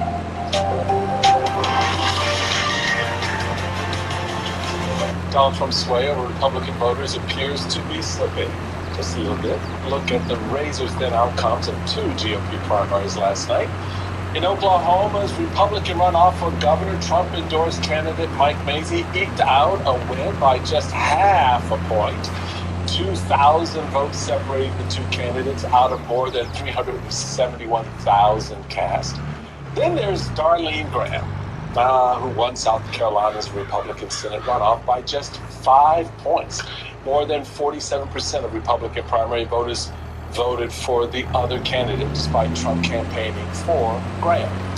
And his super PAC, the super PAC throws hundreds of thousands of dollars around behind her campaign. Well, Trump barely got his pick over the finish line for all that cash.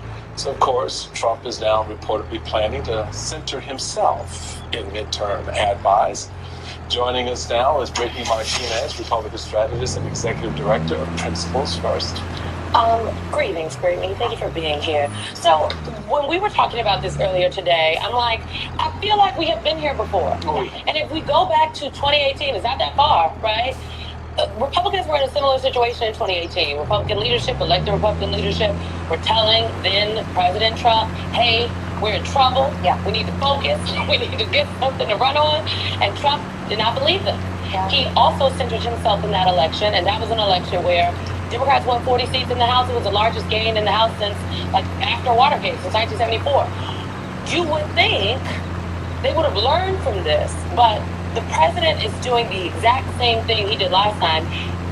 Is he expecting to get different results? I don't know. Does he ever learn from anything that he does? I think you're right. This is Groundhog Day. Arrogant people don't and we've learn found ourselves in the same anything position. And not only that, because they don't think when they we do look at some anything of the Trump wrong. endorsements from this Duh. year in the Senate, he's done very well. They have all They don't won think the they primary. can do anything But wrong. They you gotta don't think of the broader think picture. that they can 10 learn of anything. the They 10 think of they the already Trump know it all. endorsed, Hello? Republican You understand what candidates have lost narcissism and their egotism primaries. means? When you add that up, Hello? that is the same as 2018, 2020, and 24 combined. The only time he's done worse was in 2022, which was also a midterm year. So you would think that he would try something a little bit different, but no, I'm not surprised that this is a strategy he wants to follow. You guys got to wake up, man. Also You really got to wake up. I would argue that It's not that hard to 2018, figure out. He's got the Iran war, a war that no one wanted, and his voters, most of all, did not want. And so when I'm looking at these Republican primaries, I'm not seeing that necessarily they aren't still with Trump. I'm seeing that they just aren't as enthusiastic about him, and they might not turn out to vote. Do you think that turnout is actually the real threat when it comes to these general elections in the fall? I do, especially because we see that Trump has again hit his lowest approval rating, which is at 33%. And we know that that approval rating has also dropped Which is among lower than Republicans. his felony When you're looking at count. the general electorate, to be at a 33% approval rating, if I'm a Republican candidate, I'm trying to stay away as far away from you as I can, if possible, especially if I'm in a purple area. So yes, I think that there isn't a ton of enthusiasm. Not only is it the Iran war, but the cost of living, gas prices. When you add all of that, it makes sense that people aren't very excited about it. And, I think it's what Elise says, and she knows this a little bit more closely because you do the focus groups and you're talking to a lot of voters out there. And I think that point is a very important one about the enthusiasm of the base and how it turns out. But this primaries are primaries. Yeah. And what I've learned in my experience dealing with primaries is that they can be a tell for what's to come.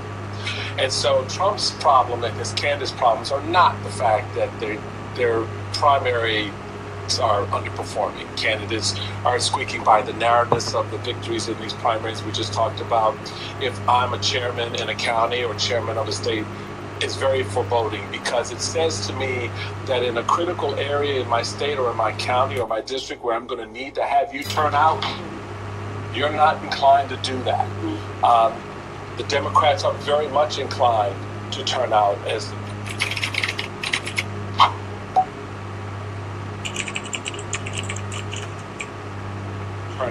Simone can tell you, and other guests who've been here can tell you who are looking at what's happening on the ground. So what then does a candidate do? I believe the Senate is on the verge of being gone. For a lot of reasons. I called a year ago that it was going to go. I think it's right there. It's in that sweet zone, and it's largely because of this. It's largely because now you're going into the general election cycle, and the voters on one side are really hyped, and that would include not just Democrats, folks. It includes Republicans like myself and independent voters, right, who are not going to vote for anybody that Trump put his imprimatur on, and really can tell the party to go itself. How do you see it? I agree with you. In our Republican corner here, I got a whole Republican at the table. Justice for the liberals. So I agree with you here about the enthusiasm, about who's going to show up, who's going to turn out. And people are frustrated. I mean, what else do you expect is going to happen? But instead of seeing the writing on the wall, what he's done is he's put a lot of money, likely going to be behind his own ass to tout how well he's doing. And not only that, I see candidate, I believe it was Kentucky 6, where he was a early Trump supporter. Trump is all over the website, America First fighter, and now he has an independent, he's a Republican, but he's an independent fighter for you. And so I think that we're going to see a swing in that. Enough? Is that going to be enough at this point? I think it's too late. I think it's too late. But I mean, this person running for office realized that this isn't a seat that Biden won in 2024 by 20 points. Trump won that seat by 15 points in 2024. And so I think that a lot of these candidates are actually trying to be smart and seeing the writing on the wall, even if Trump hasn't been able to admit that to himself. Well, I have not been very bullish on the Democrats recapturing the Senate. Why not? Because I think Maine is still always a tricky lift in Michigan. But Mississippi? then, Mississippi. Well, hey, and I've always said, put some money into Mississippi and organize. I am not glad we got some Mississippi believers at the table tonight. I just want to be on the record that we have been talking about Mississippi being viable for a while, and all of a sudden, Pete Buttigieg tells our colleague Namdi that he thinks it's, and people are like, yes, listen to Pete Buttigieg. Well, that's lovely. But we said it first. Yes. But so Maine and Michigan now, I think that Trump is digging in and doing whatever he can to possibly make it worse in those states for Susan Collins and Mike Rogers. You look at the Canadian tariffs and the trade war with Canada, the two states that are most impacted, auto trade, tourism, all of the back and forth of goods over those borders. And Trump is making an even bigger isn't that an argument for why the Senate isn't exactly. So I'm saying that now you change your mind. I think I'm shifting. Because you look at tough races, but you look at got a rating change, rating change. But point saying, it's just like he has not a modicum of interest in helping out these tough corners of the map for him and the electorate that is really soured and is purple. And you look at states like that, and then Texas, I mean, I can't believe it, but we really are. I don't think that this is just empty talk. You look at the polls, especially. There was a new polling today about some of those gerrymandered districts down in the Rio Grande, and you look at what's happening there. I mean, something's happening here. Yeah, I agree. And, I generally, and we all know this, midterm years are a referendum on the party in power. So that would lead me to believe that Democrats will do well this year. I don't know if it's going to be a blue wave. I'm a Republican after all, so I'm probably not going to say that myself. But I do think that we have had enthusiasm, people frustrated with Trump, people who want something new, even with the DSA candidates, who I wholeheartedly disagree with.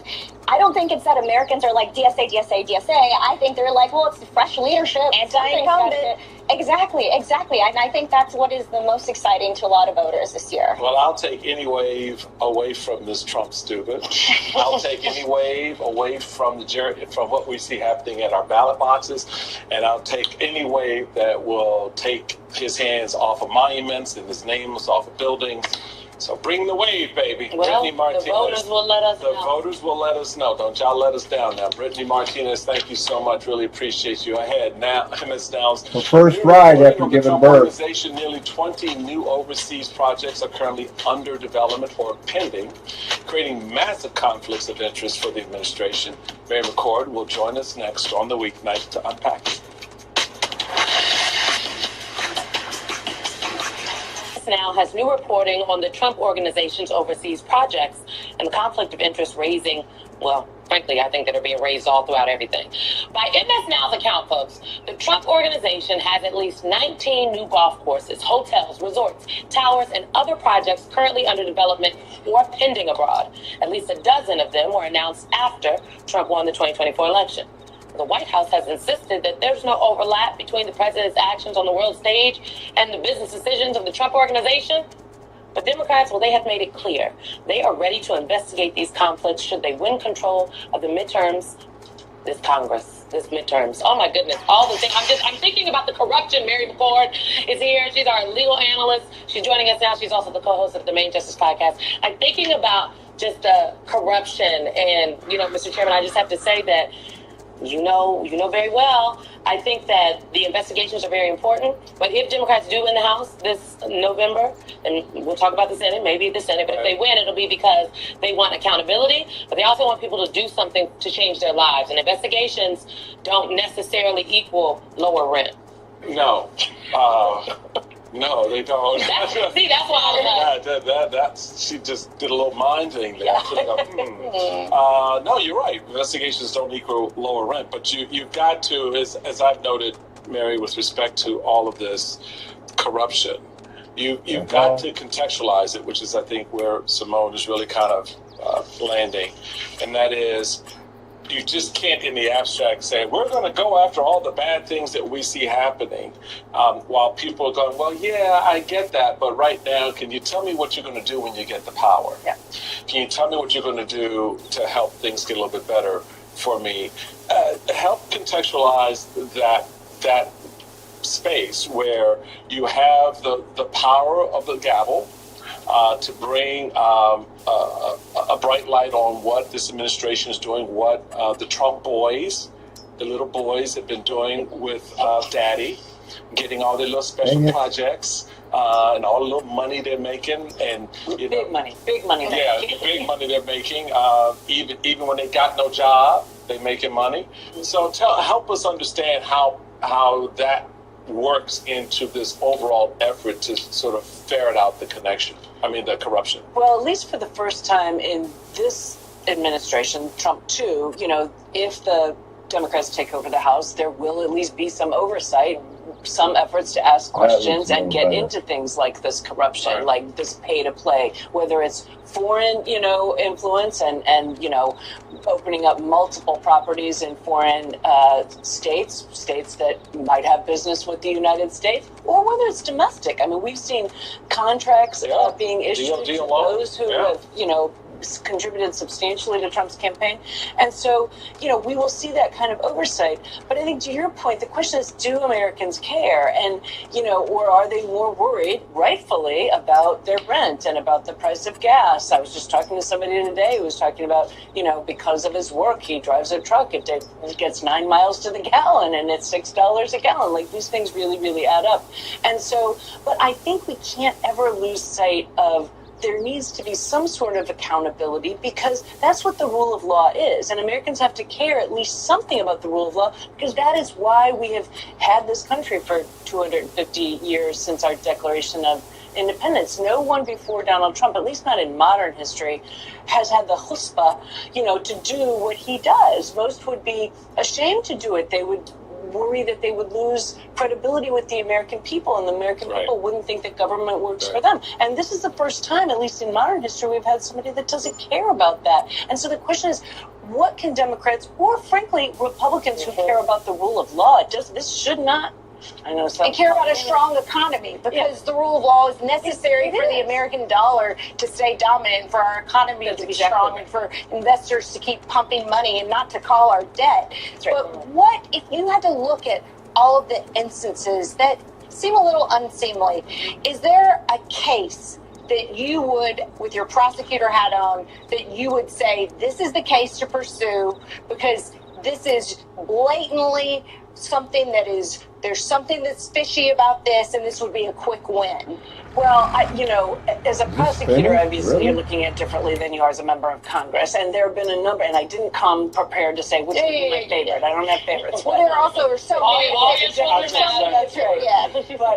But I do think there are things that are pretty much from the record, they're very close connections between, some sort of contribution to Trump's campaign or his PAC or to his businesses. I mean, that's what we're talking about here. Some big, not a contribution, but contract with Trump organization property that then, the expectation is that's going to inure to the benefit and does end up inuring to the benefit. I mean, things like, and maybe there's not a prosecutable case here, but like the Qatar plane, these things are really over the top.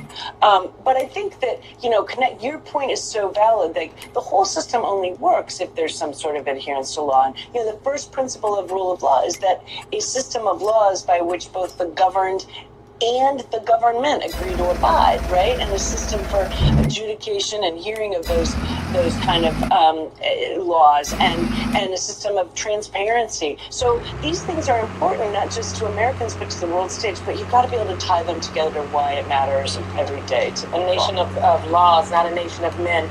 So this point about accountability, because that's what we're really talking about. Accountability for all the things that we are watching unfold, the money. I'm thinking about, this was in the Financial Times yesterday, the boss of a defense manufacturing startup backed by Donald Trump Jr.'s investment firm donated almost $450,000 to Republican causes just months after winning a $900 million contract from the U.S. government. Other executives at Trump Jr.'s firm, 1789 Capital, whose portfolio companies have won several government contracts, gave a combined $300,000 to the RNC in the same month. Now, 1789 Capital told the Financial Times any statement or suggestion, directly or indirectly, that 1789 has a conflict of interest or that it is somehow participating in or benefiting from any of the corruption is probably false and defamatory. I'm interested in their own statement. They called it corruption. Totally coincidental. They called it corruption. They called it corruption. This statement, to me, 1789 Capital is a private company.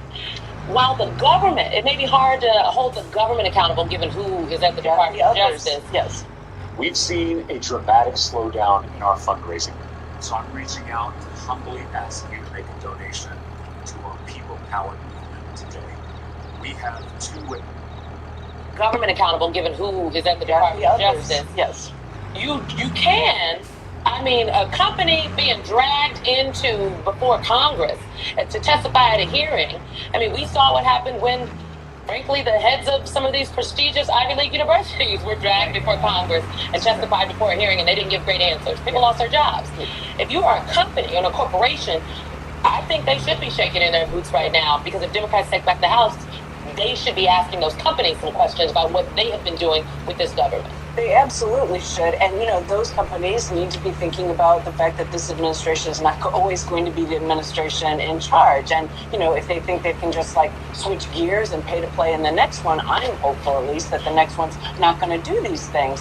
And that's where Congress is important, because right now, remember, let's take us back to the beginning of this administration when Trump's Department of Justice, and I say that Trump's Department of Justice very purposefully because he treats it as though it's his own, prosecutorial playground, basically said we're not interested in white collar fraud and corruption cases. And remember, for the FTCA, the Foreign Corrupt Trade Practices Act, basically dismantled a lot of the groups within DOJ that were doing those investigations, sent a signal really to American businesses that we're gonna look the other way on those things. And then American businesses here are thinking the same thing, and individuals. There are stories just almost like that, Simone, about people who were affiliated with organizations that made huge, or even their family, huge contributions to Trump's PAC. And guess what? They got a pardon, or they got their big fraud, their healthcare fraud, multi-million, in some cases, billion-dollar cases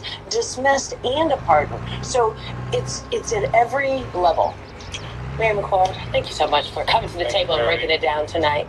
In just a moment, folks, breaking reporting from MS Now on the Navy sailor who jumped from the USS Lincoln and what his wife says was an attempt to die by suicide. His wife exclusively telling MS Now that the Navy is punishing him for that. That's next on the Weekend.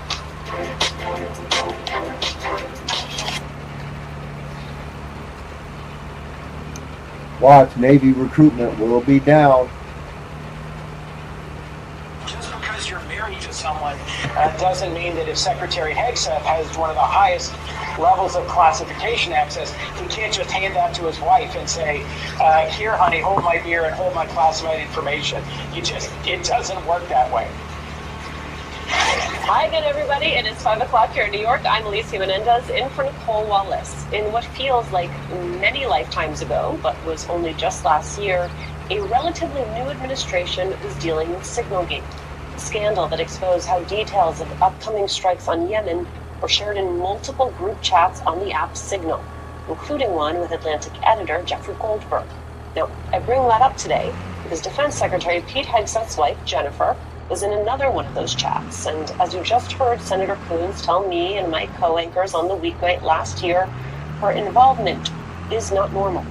Now, there's new reporting in the New York Times that further exposes the outsized role Jennifer Hegseth plays alongside her husband. Quote, Mrs. Hegseth was for years Mr. Hegseth's producer at Fox News as he built a broadcast career. Now, 7 years into their marriage, she is his most influential advisor and his de facto producer at the Pentagon.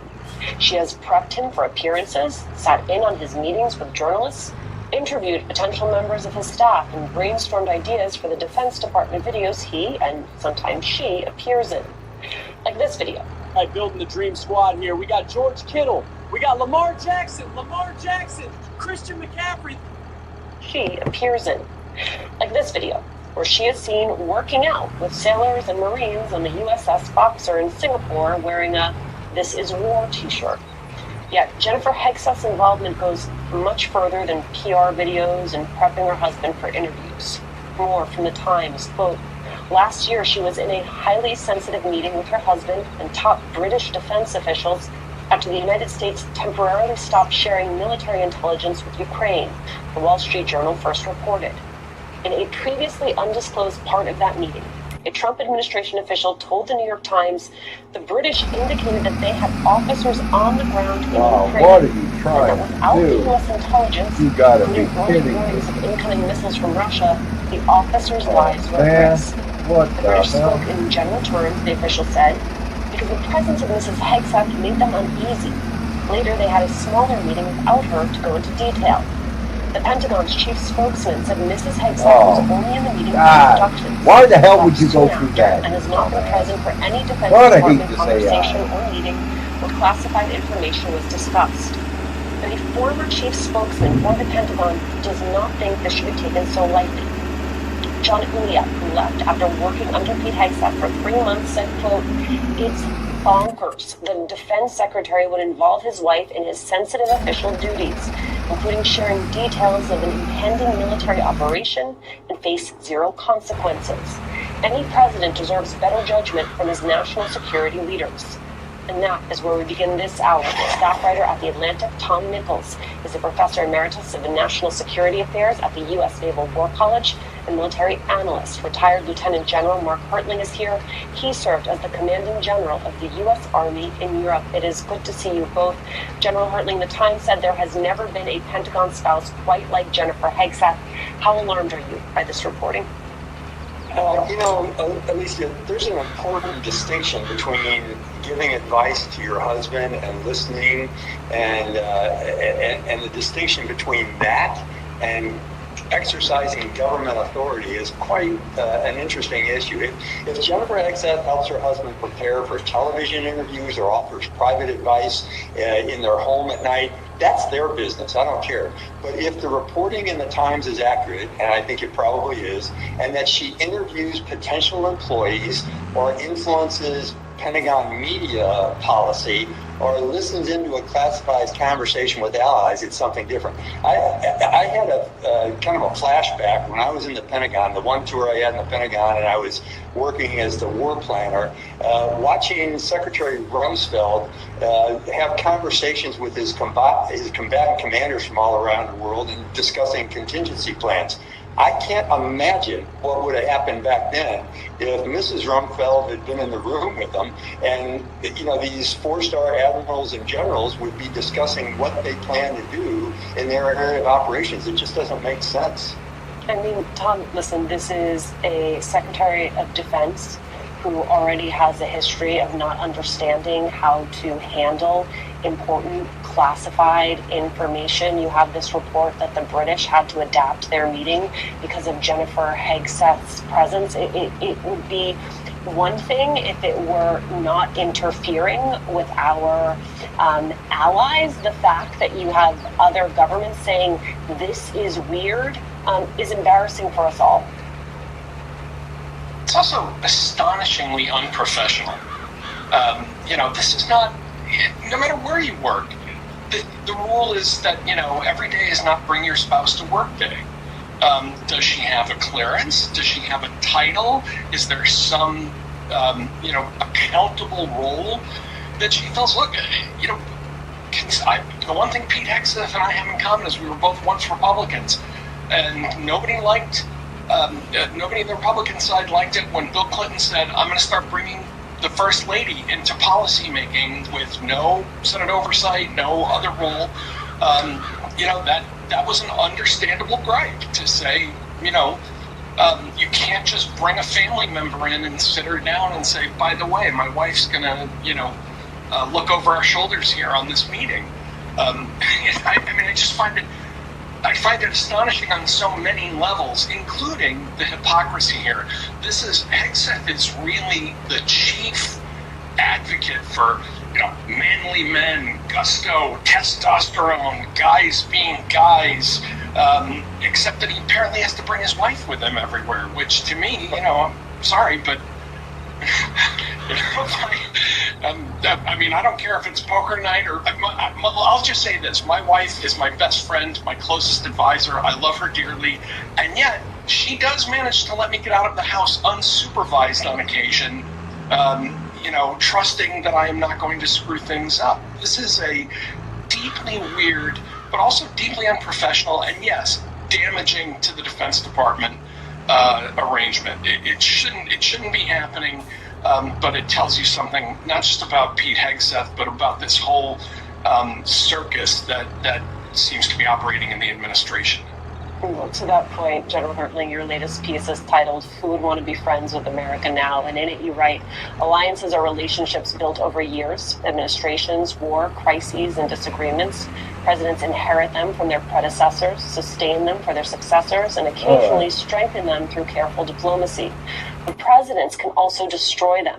That destruction rarely occurs with a formal announcement. More often, trust erodes incrementally. Can you speak to what this administration is doing to our standing in the world during this incredibly intense and complicated time? Yeah, it is. I'm laughing at Tom because he's bringing it down to the gut level, at least as he often does, and I love how he poses things.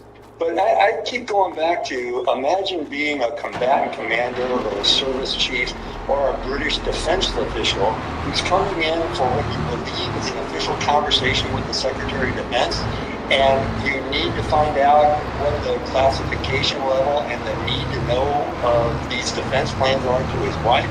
It is just gobsmacking. I mean, my wife is my best friend too. I mean, when I was serving, I would bring issues home to her and say, what do you think? Here's what I did on this. What do you think I did? And she would give me advice, but I'm not bringing her into the room to discuss those things that would have to be classified, because classification also means that you have a need to know. And Jennifer Hegseth does not have a need to know classified information. But in terms of our allies, they're all saying this. This isn't just Jennifer Hegseth. What is Jared Kushner and Steve Witkoff doing without classified information or security classifications, going around talking to other countries and seemingly having discussions about war plans and what's going to happen? If they want to be in government, unfortunately, they have to apply by the rules of government, so they're not just leaking information or using it for their business deals. It's specifically for the United States. And Alicia, I got to tell you, I know because I'm hearing from them, our allies are saying what's going on, and they are keeping secrets from us, and that's when it becomes dangerous. This is why that argument that I like Trump because he's not a politician doesn't work. Unless you're willing to hire a plumber to do your colonoscopy. which I have to do in the morning, by the way. And I'm not willing to have a plumber do it. I want a doctor to do it. One that's actually specialized in colonoscopy. Not just a dentist. Details today about the supply shortages on board the U.S. That is such a and stupid argument. planning to impede Texas Pentagon ahead of President Trump's war of choice with Iran. I'm going to vote for Trump for these now, politicians. Ah, fuck you, you piece of As shit. the war grinds on Such a without stupid any fucking clear argument. endgame, concerns about wear and tear from 6 months of constant combat, potentially putting service members at risk. A mental health crisis with reports of crew attempting to jump overboard. Broken showers and toilets, rationing of food, shortages of basic essentials like soap or toothpaste. One retired Navy commander told MS Now, "We didn't plan for this war. We just sort of did it on the fly. And when you fight a war as a pickup game, this is the kind of stuff that happens." Let's bring in MS Now's Pentagon reporter Priya Sridhar. She has that brand new reporting today. Priya, tell us, what are the details here? Hey, Alicia, I think this is such an important question, especially because so many of the officials in this administration have tried to deny that there were any supply shortages on this ship or deteriorating conditions. But essentially what we're learning is that Navy leaders are saying that when Bahrain got hit by Iranian missiles at the beginning of this war, that essentially caused a ripple effect. We saw thousands of non-essential personnel from that base get evacuated, and this is really Fifth Fleet's logistical headquarters. This is where Navy ships in the region would go to get resupply, but of course with the Lincoln, they haven't had a port call in 208 continuous days, and now supply ships weren't able to go to that base, so they had to look for an alternative option. In the past, the Navy has used ports in Kuwait or the United Arab Emirates, but those had similar problems where they were within striking distance of Iranian missiles. So then the Navy could have looked at trying to get supplies through the Mediterranean, but that would have involved the Red Sea, and they had the same concerns there because the Houthis were threatening to attack commercial vessels in the Red Sea. So they had to pivot to Diego Garcia, which is a tiny island in the Indian Ocean, 2,200 miles away from the Gulf of Oman, which is where these aircraft carriers were sitting. So instead of being able to resupply these ships every 3 days like they would have been able to do if they went to Bahrain, they weren't able to resupply the ships except in 10-day cycles. And Diego Garcia is simply just not big enough. It doesn't have the capacity to hold the amount of supplies that you would need for 2 carrier strike groups. So as you said in the very beginning, Alicia, at the heart of the matter here is Navy leaders are saying that simply the administration thought this was going to be a few weeks long war, and it's turned into now we're going into month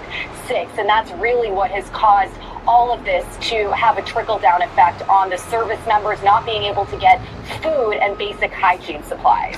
I want to play for you, Priya, some of what Congressman Greg Gassad said about this situation. Take a listen. On the USS Lincoln, we had our soldiers, our service members, in deplorable conditions. Their parents, including their parents in my own district in Central Texas, were speaking out about this. And Donald Trump said, I wish the deployment could go longer. It should just go longer. We had Donald Trump lie and say we weren't going to get into forever wars. Then you've got Pete Hegseth say we could be in the Strait of Hormuz, quote unquote, indefinitely. Those were his words. Priya, what are you hearing from those military families now? I think that, Alicia, there's a lack of trust between these service members' families and the administration because, like I said before, at the very beginning, they were told that this was going to be just a few weeks long mission. They were going to be able to come home potentially in May, and then they saw their deployment extended and extended. And then to make matters worse, essentially we're hearing that the president is calling these service members and their families liars. And I think that these are some of the most patriotic people in our country. They've chosen to wear our uniform to defend our freedoms, and so to call them liars, I think it's really a slap in the face. And I had one family member say this is coming from a president who called veterans suckers and losers concerns for are serving. being minimized here. And so what they are really trying to focus on right now is the positive news in all of this, which is that the Lincoln is on its way home to San Diego finally, and they truly believe that none of that would have happened had they not all spoken out about this in the first place. Of course not. Under Pete Hegseth's leadership, we could see an unprecedented change to who is honored by our nation's military. Navy leadership is reportedly working to rename a new aircraft carrier that's under construction. And instead of honoring a heroic sailor as was planned, They would name it instead for President Trump. That is, according to three sources familiar with internal discussions talked to CNN and NBC News, has also confirmed. Doris Miller is the name of that carrier. The Navy directed CNN's questions to the Defense Department, which said it had nothing to announce at this time. But as we absorbed this news, which would give an unprecedented honor to a sitting president, we also wanted to talk about Doris Miller, the man the ship is supposed to be named for. Doris Dory Miller was born in Waco, Texas, and enlisted in the U.S. Navy in 1939. The son of sharecroppers, played a key role defending U.S. forces during Japan's attack on Pearl Harbor on December 7, 1941. On that day, according to the National Museum of the Pacific War, Miller was retrieving laundry as bombs began falling. He was a mess attendant in class, one of the few roles open to black men in the Navy at that time. Miller, quote, arrived on deck where he encountered his mortally wounded commanding officer and carried him to safety. He proceeded to one of the machine guns, and although black sailors never received training on the anti-aircraft guns, he opened fire on the Japanese planes overhead. After the gun ran out of ammunition, Miller assisted in evacuating sailors after the order to abandon ship and was one of the last 3 men to leave the vessel as it sank. Even after leaving the ship, he helped numerous sailors to safety. Miller was the first black service member to receive the Navy Cross, the Navy's second highest honor. USS Doris Miller would be the first aircraft carrier named after a black enlisted sailor. But now, the same defense secretary who's reportedly blocked the promotions of numerous black and female officers may take that incredible honor away in order to honor a president who never served in our military. With us now, Basil Smykel, a Columbia University professor, Democratic strategist, and MS Now political analyst, and retired Rear Admiral John Kirby. He is a former White House National Security Communications Advisor and an MS Now national security analyst. Basil, what does it say that this is even being considered? It is a disgusting, despicable chapter in our country where you have a president and a party, honestly, that is trying to redefine what it means to be a citizen and a patriot in this nation. As you correctly said, that as an African-American sailor, there were very few jobs available to him. In fact, most African-American sailors were given service-oriented jobs, not leadership positions, but he showed leadership in that moment and was awarded a David Cross, if I remember correctly, for that. And if I read this right, this distinction was granted during the first Trump administration. So why now? Why the change? Well, it seems clear to me that, again, the president is leaning into redefining what it means to be a citizen and patriot in this country. And you see a lot of the language that addresses that particular issue, that people who protest this nation, people of color, aren't really Americans. But that act in and of itself, just the service in and of itself, is an extraordinary definition of what it is to be patriotic, to love this country, and it's also part and parcel to the larger erasure of people of color from the history of this country.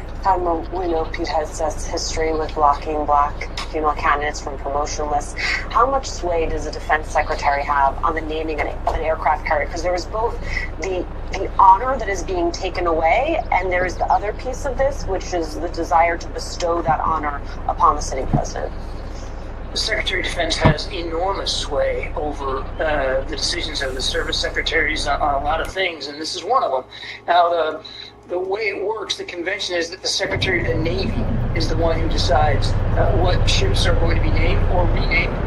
And the Secretary of the Navy has pretty much carte blanche, but of course in any White House and any administration, they're going to make sure that the Secretary of Defense is plugged in and supportive of that. So Mr. Hegseth has a lot of sway here.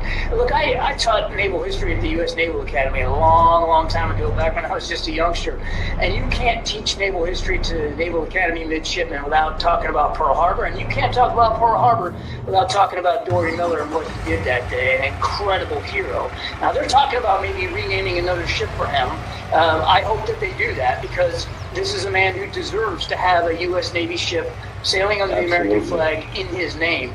I agree that this is really more, in my view, about a vanity project for Donald Trump and making sure that he gets his name on yet another big thing than it is anything else. But it does send a very chilling message, I believe, and I agree, to African Americans in particular in the Navy and in the military about their value. I think there's another component here, Alicia, and that is that Mr. Hegseth has been on this culture war inside the Pentagon, diminishing the role of female leaders, diminishing the role of minorities, talking about merit standards when in fact merit standards has never really changed. And I do think that this will send a message to African Americans and people of color in the military that their service is maybe not as important as history would record that it actually has been. Using that this So is the disgusting. conversation It's that so we're absolutely having about fucking where time disgusting. and attention is at the Pentagon while we have the president's war of choice raging with Iran. John Kirby, thank you so much for your time. Basil, I'm going to ask you to stay with me.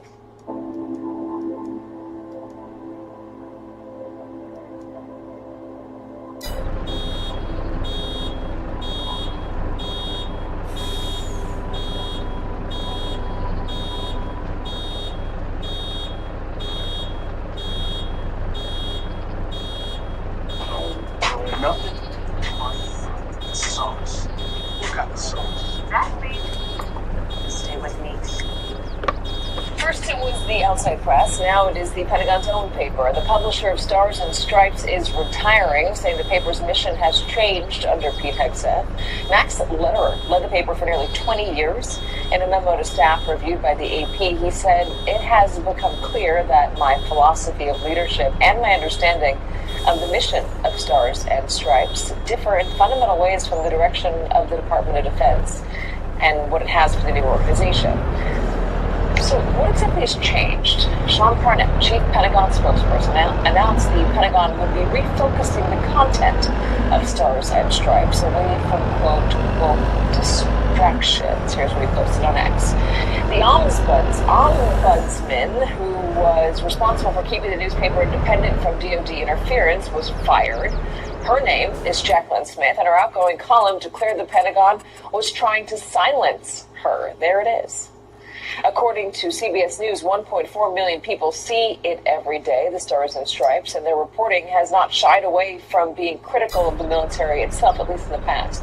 Reporting on issues with unsafe military housing, ammunition production falling short, and cybersecurity failures in some branches' accounts. More recently, it's exposed problems on the USS Lincoln.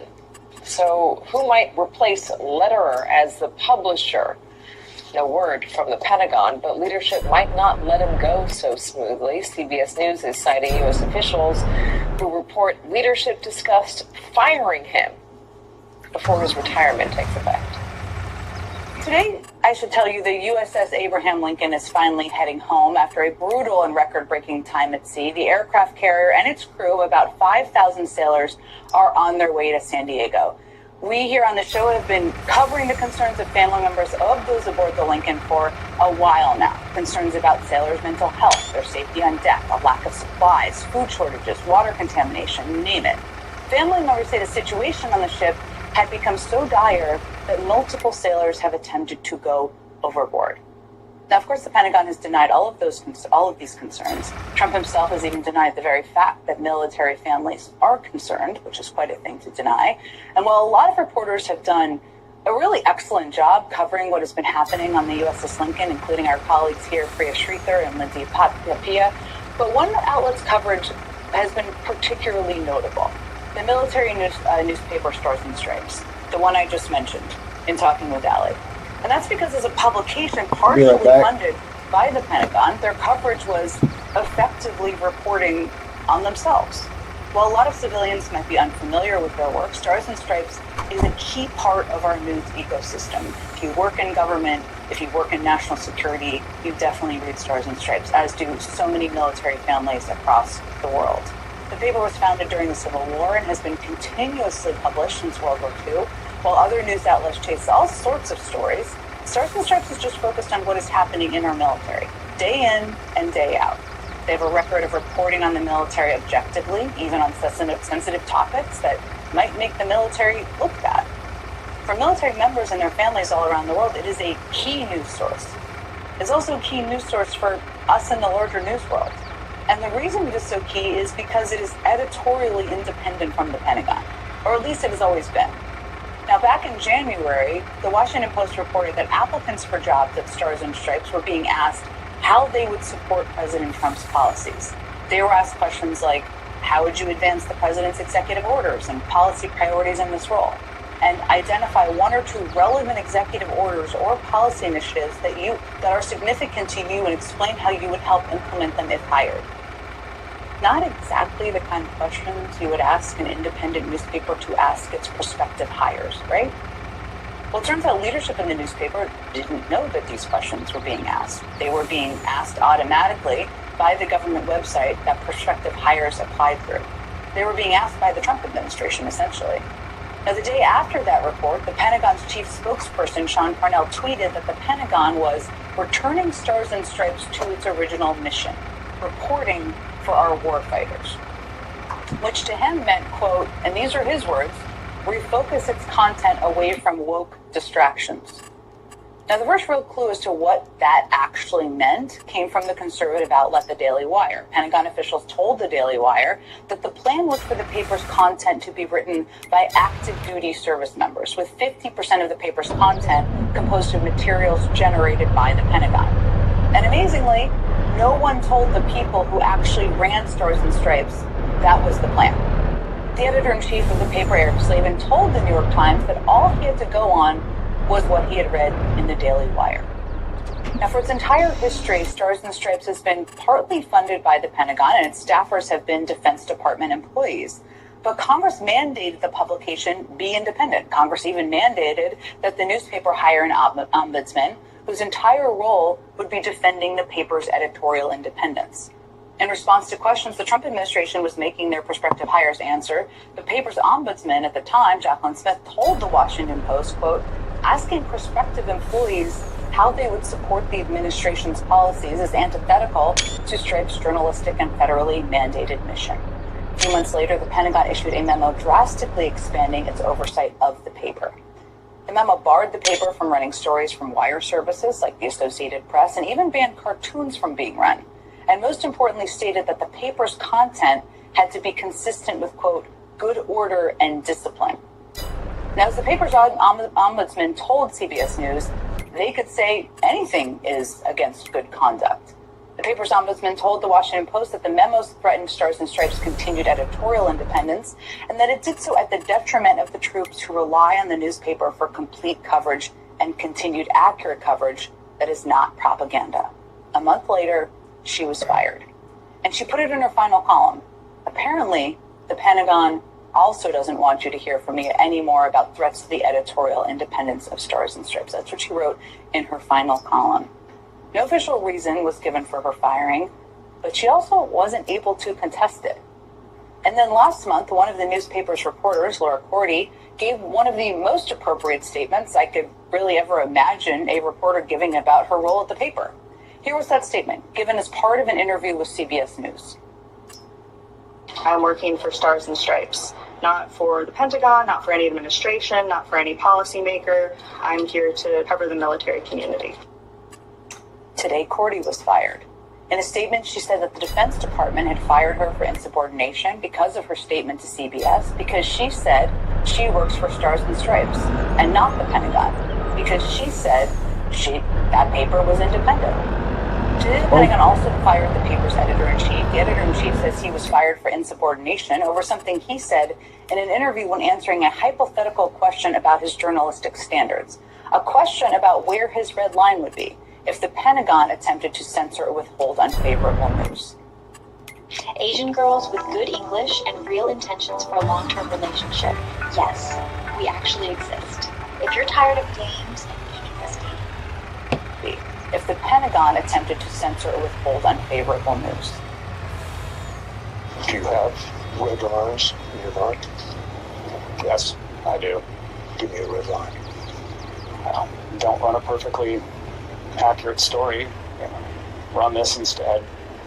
Here it is, written by the Pentagon. That would be a red line. Joining me now here at the table is Eric Slavin, who you just saw in that clip, the editor-in-chief of Stars and Stripes, who was fired today by the Pentagon. And with us live from Germany is Laura Cordy, a Stars and Stripes reporter who was also fired today. Thank you both so much for being here. I know today must have been a whirlwind for both of you. Let me start with you, Eric. For people who are just tuning into this, we just gave them a whole lot of information there. We tried to walk us through what happened today. Well, certainly this was not what I expected when I woke up in the morning. I was going about my job. I was planning stories. I was planning one of Laura's stories, actually, about the Navy evacuees from Bahrain and the challenges that they're facing. And then around 12:30 in the afternoon, I received a notice of proposed separation from the Pentagon Public Affairs Office. An email? An email, yes. The email said that I would be separated in no less than 5 business days. And did they give you any explanation in that email?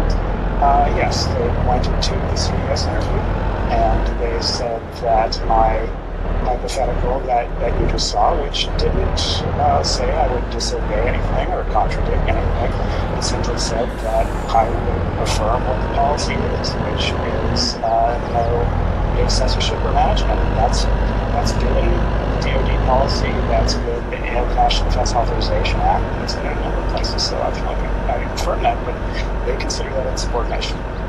And that was the clip we just played, to be clear. That's yes. What they were saying you were fired today.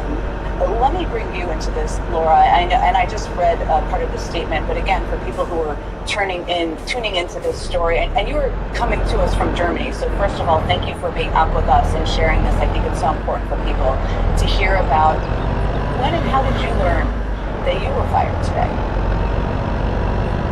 My timeline was quite similar to Eric's. As he mentioned, we were working on putting out a story today, going about our jobs, and around, it was more like 6:30 p.m. my time, I received an email with the notice of separation.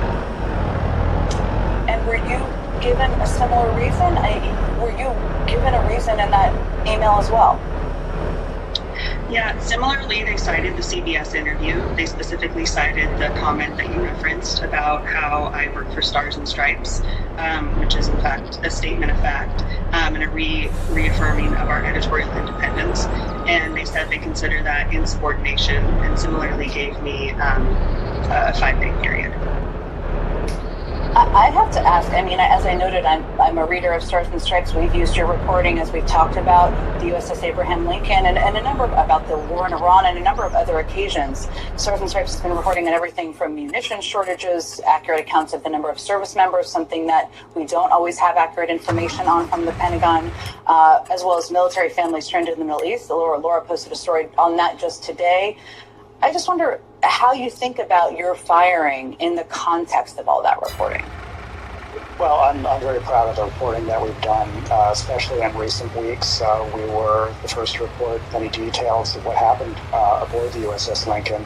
And I'm concerned about the future rights of service members to a free and independent press. I think that what we do is one of the greatest expressions of American values that we can show the world. We believe in the First Amendment so much that we are willing to partially fund a newspaper that at times may hold government to account.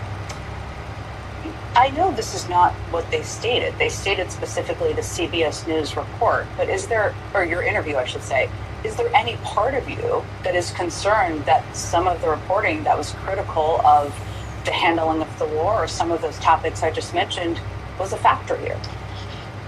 Well, as you said, it wasn't in the separation notice that I received, so it's hard for me to speculate if that was a factor, but we do know that the administration wasn't happy about the reporting. They didn't single out Stars and Stripes, but they did talk about the reporting on the USS Lincolns. Laura, you also posted a story just today. It was about families who've been evacuated from Bahrain and the challenges they're going through. We can reshare that as well. I've gone through a lot of your reporting today. What do you think? Do you have that concern that even though it wasn't stated in the email to you that it could have been a factor? I mean, it's hard to say at this point. Similar to Eric, there was no mention of any specific articles in my notice of separation. I will say we have been, covering this protracted conflict in Iran pretty diligently for the past 6 months, and I'm really proud of the coverage that me and my colleagues have produced. I think it's important. There are families and service members going through a lot right now, and some people may feel like that reflects good or bad on, the government given the situation, but it's simply the truth. It's simply the fact of the matter. And we feel like we owe it to service members to share the reality about their experiences.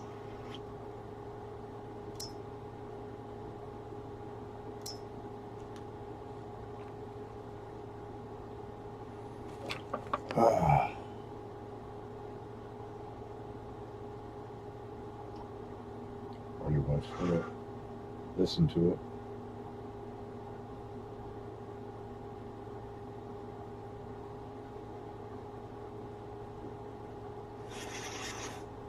We got a spike in oil prices today that I don't really understand. Every single American who paid more for gasoline today knows they paid more for gasoline today because of Donald Trump's war in Iran, which Scott Bessent, who never served a day in the military, so enthusiastically supports, but apparently does not understand, and does not understand what that war does to oil prices.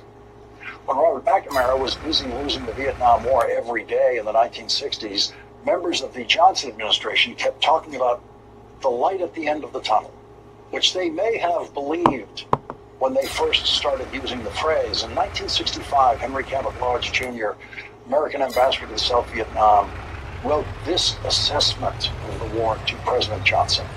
It will be straightforward, if slow, plowing ahead, with the light at the end of the tunnel growing brighter all the time. That was 1965. The American military and Defense Department didn't really know what they were doing in Vietnam in 1965, but they also could have been guessing wrong about the light at the end of the tunnel. A year later, in 1966, President Johnson said in a speech, Americans often grow impatient when they cannot see light at the end of the tunnel. And by that time, Lyndon Johnson was becoming impatient with impatient young Americans who were beginning to protest, loudly protest, being sent off to a war that seemed pointless. But a year later, the light at the end of the tunnel had dimmed to the point. But by 1967, Treasury Secretary Douglas Dillon said, we must give some hope that there is a possibility in the next 2 or 3 years of seeing light at the end of the tunnel. By 1967, Vietnam felt like a forever war, and the Treasury Secretary was saying, if we could just say that it would be over in 2 or 3 years, people would support us. It took years for the people in authority in American government to stop believing in the light at the end of the tunnel in the Vietnam War. Donald Trump's phrasing for the light at the end of the tunnel in his Iran war has been 2 or 3 days, 2 or 3 weeks, any day now.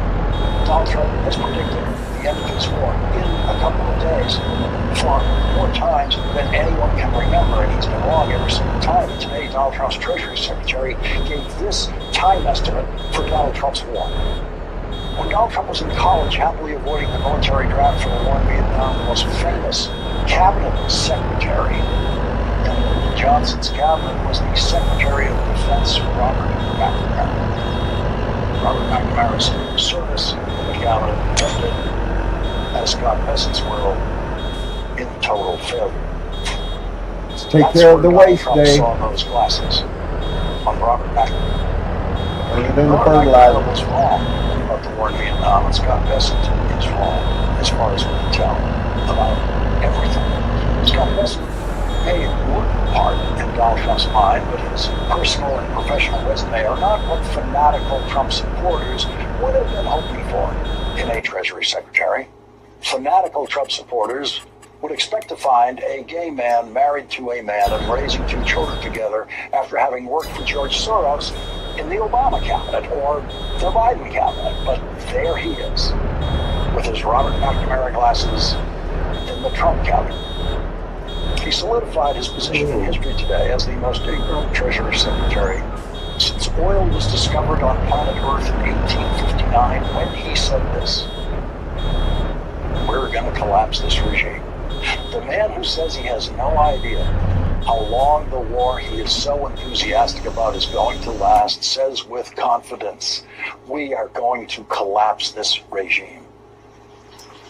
By the end of 1967, Robert McNamara was in agony over the mistaken calculations he had made about the Vietnam War over the previous 4 years, and he just couldn't take it anymore.